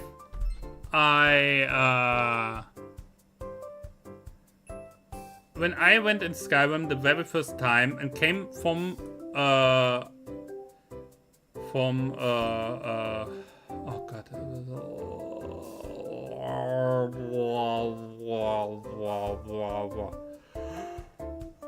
Riverwood. Oh god, my brain. No, when I came from Riverwood towards White One, came around the corner and for the first time saw White One sitting there. In my brain, immediately Lord of the Ring Edoras. And it was in that very moment that I simply fell in love with that freaking game. Yeah.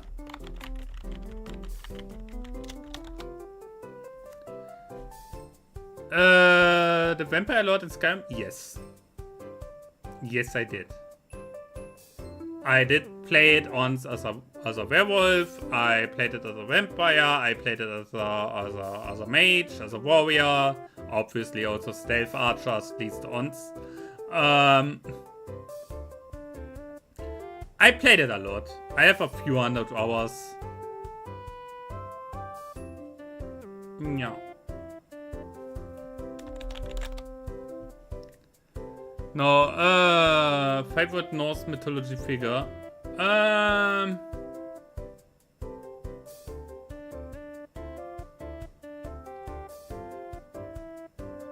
I think it would be Freya. Do you have other hobbies? Yeah, a few. Honestly, I have like I really want to get back into drawing. I 3D model, obviously. I mean, most up. Look at this goggles. Yeah. Look at these goggles. I made them myself by hand.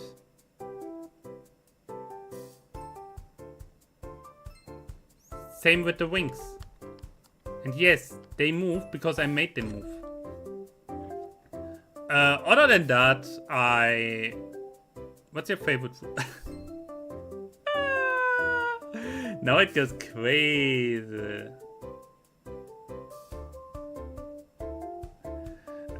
No, my favorite food, honestly, it switches every time. I would say pancakes, but there can be something like too much pancakes.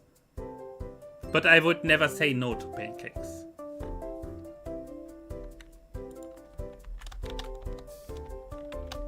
Da, da, da, da.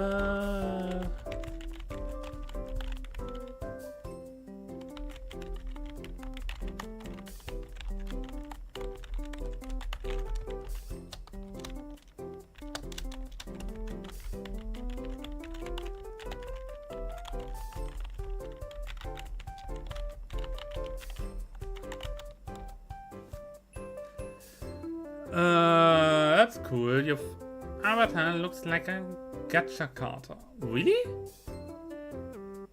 Do I? Damn. Damn. Yeah, as I said so earlier in the stream already, this here is the 2.0 model. Yeah. I really want to at one point. I'm currently working, so I'm guessing you have a sweet tooth. Yes, but I don't want to give in that much. Simply because I want to look after my weight and figure, so I try to keep the sugar down, you know, naturally. I really try to keep it together because Gacha life. I heard it before. I never really cared too much about it.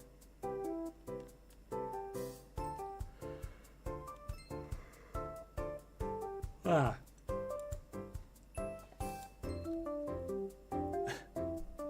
70 kilos.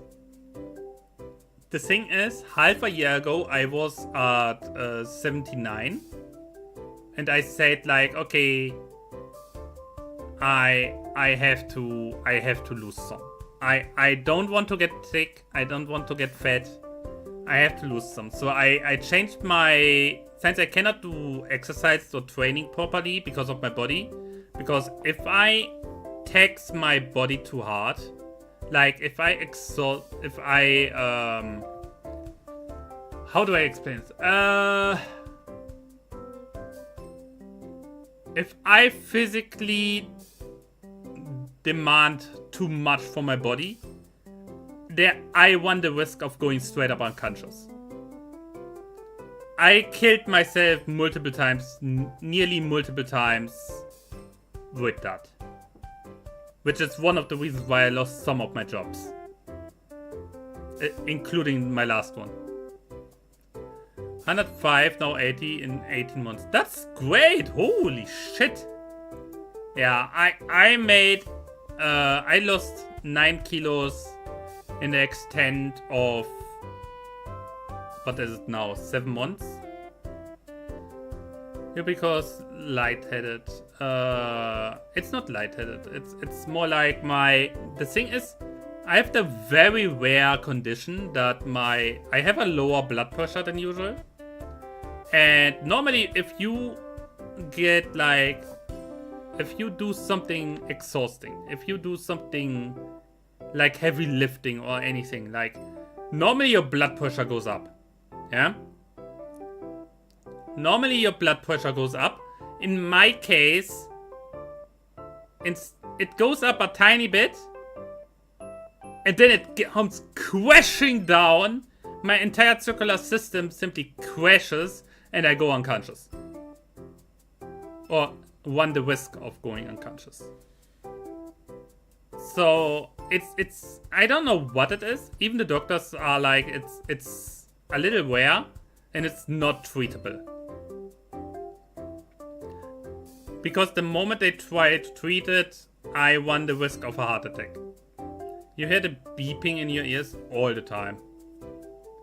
Ever since I was small. That's something... My father has this too. I don't know what true full silence is. I don't know. I never will. Wow. But honestly, I'm used to it.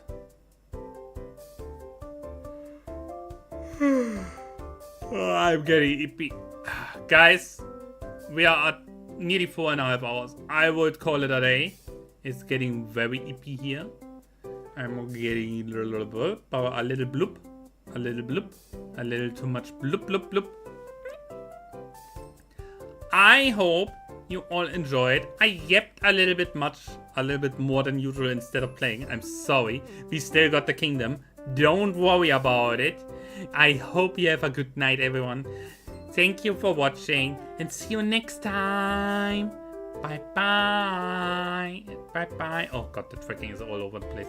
Bye bye.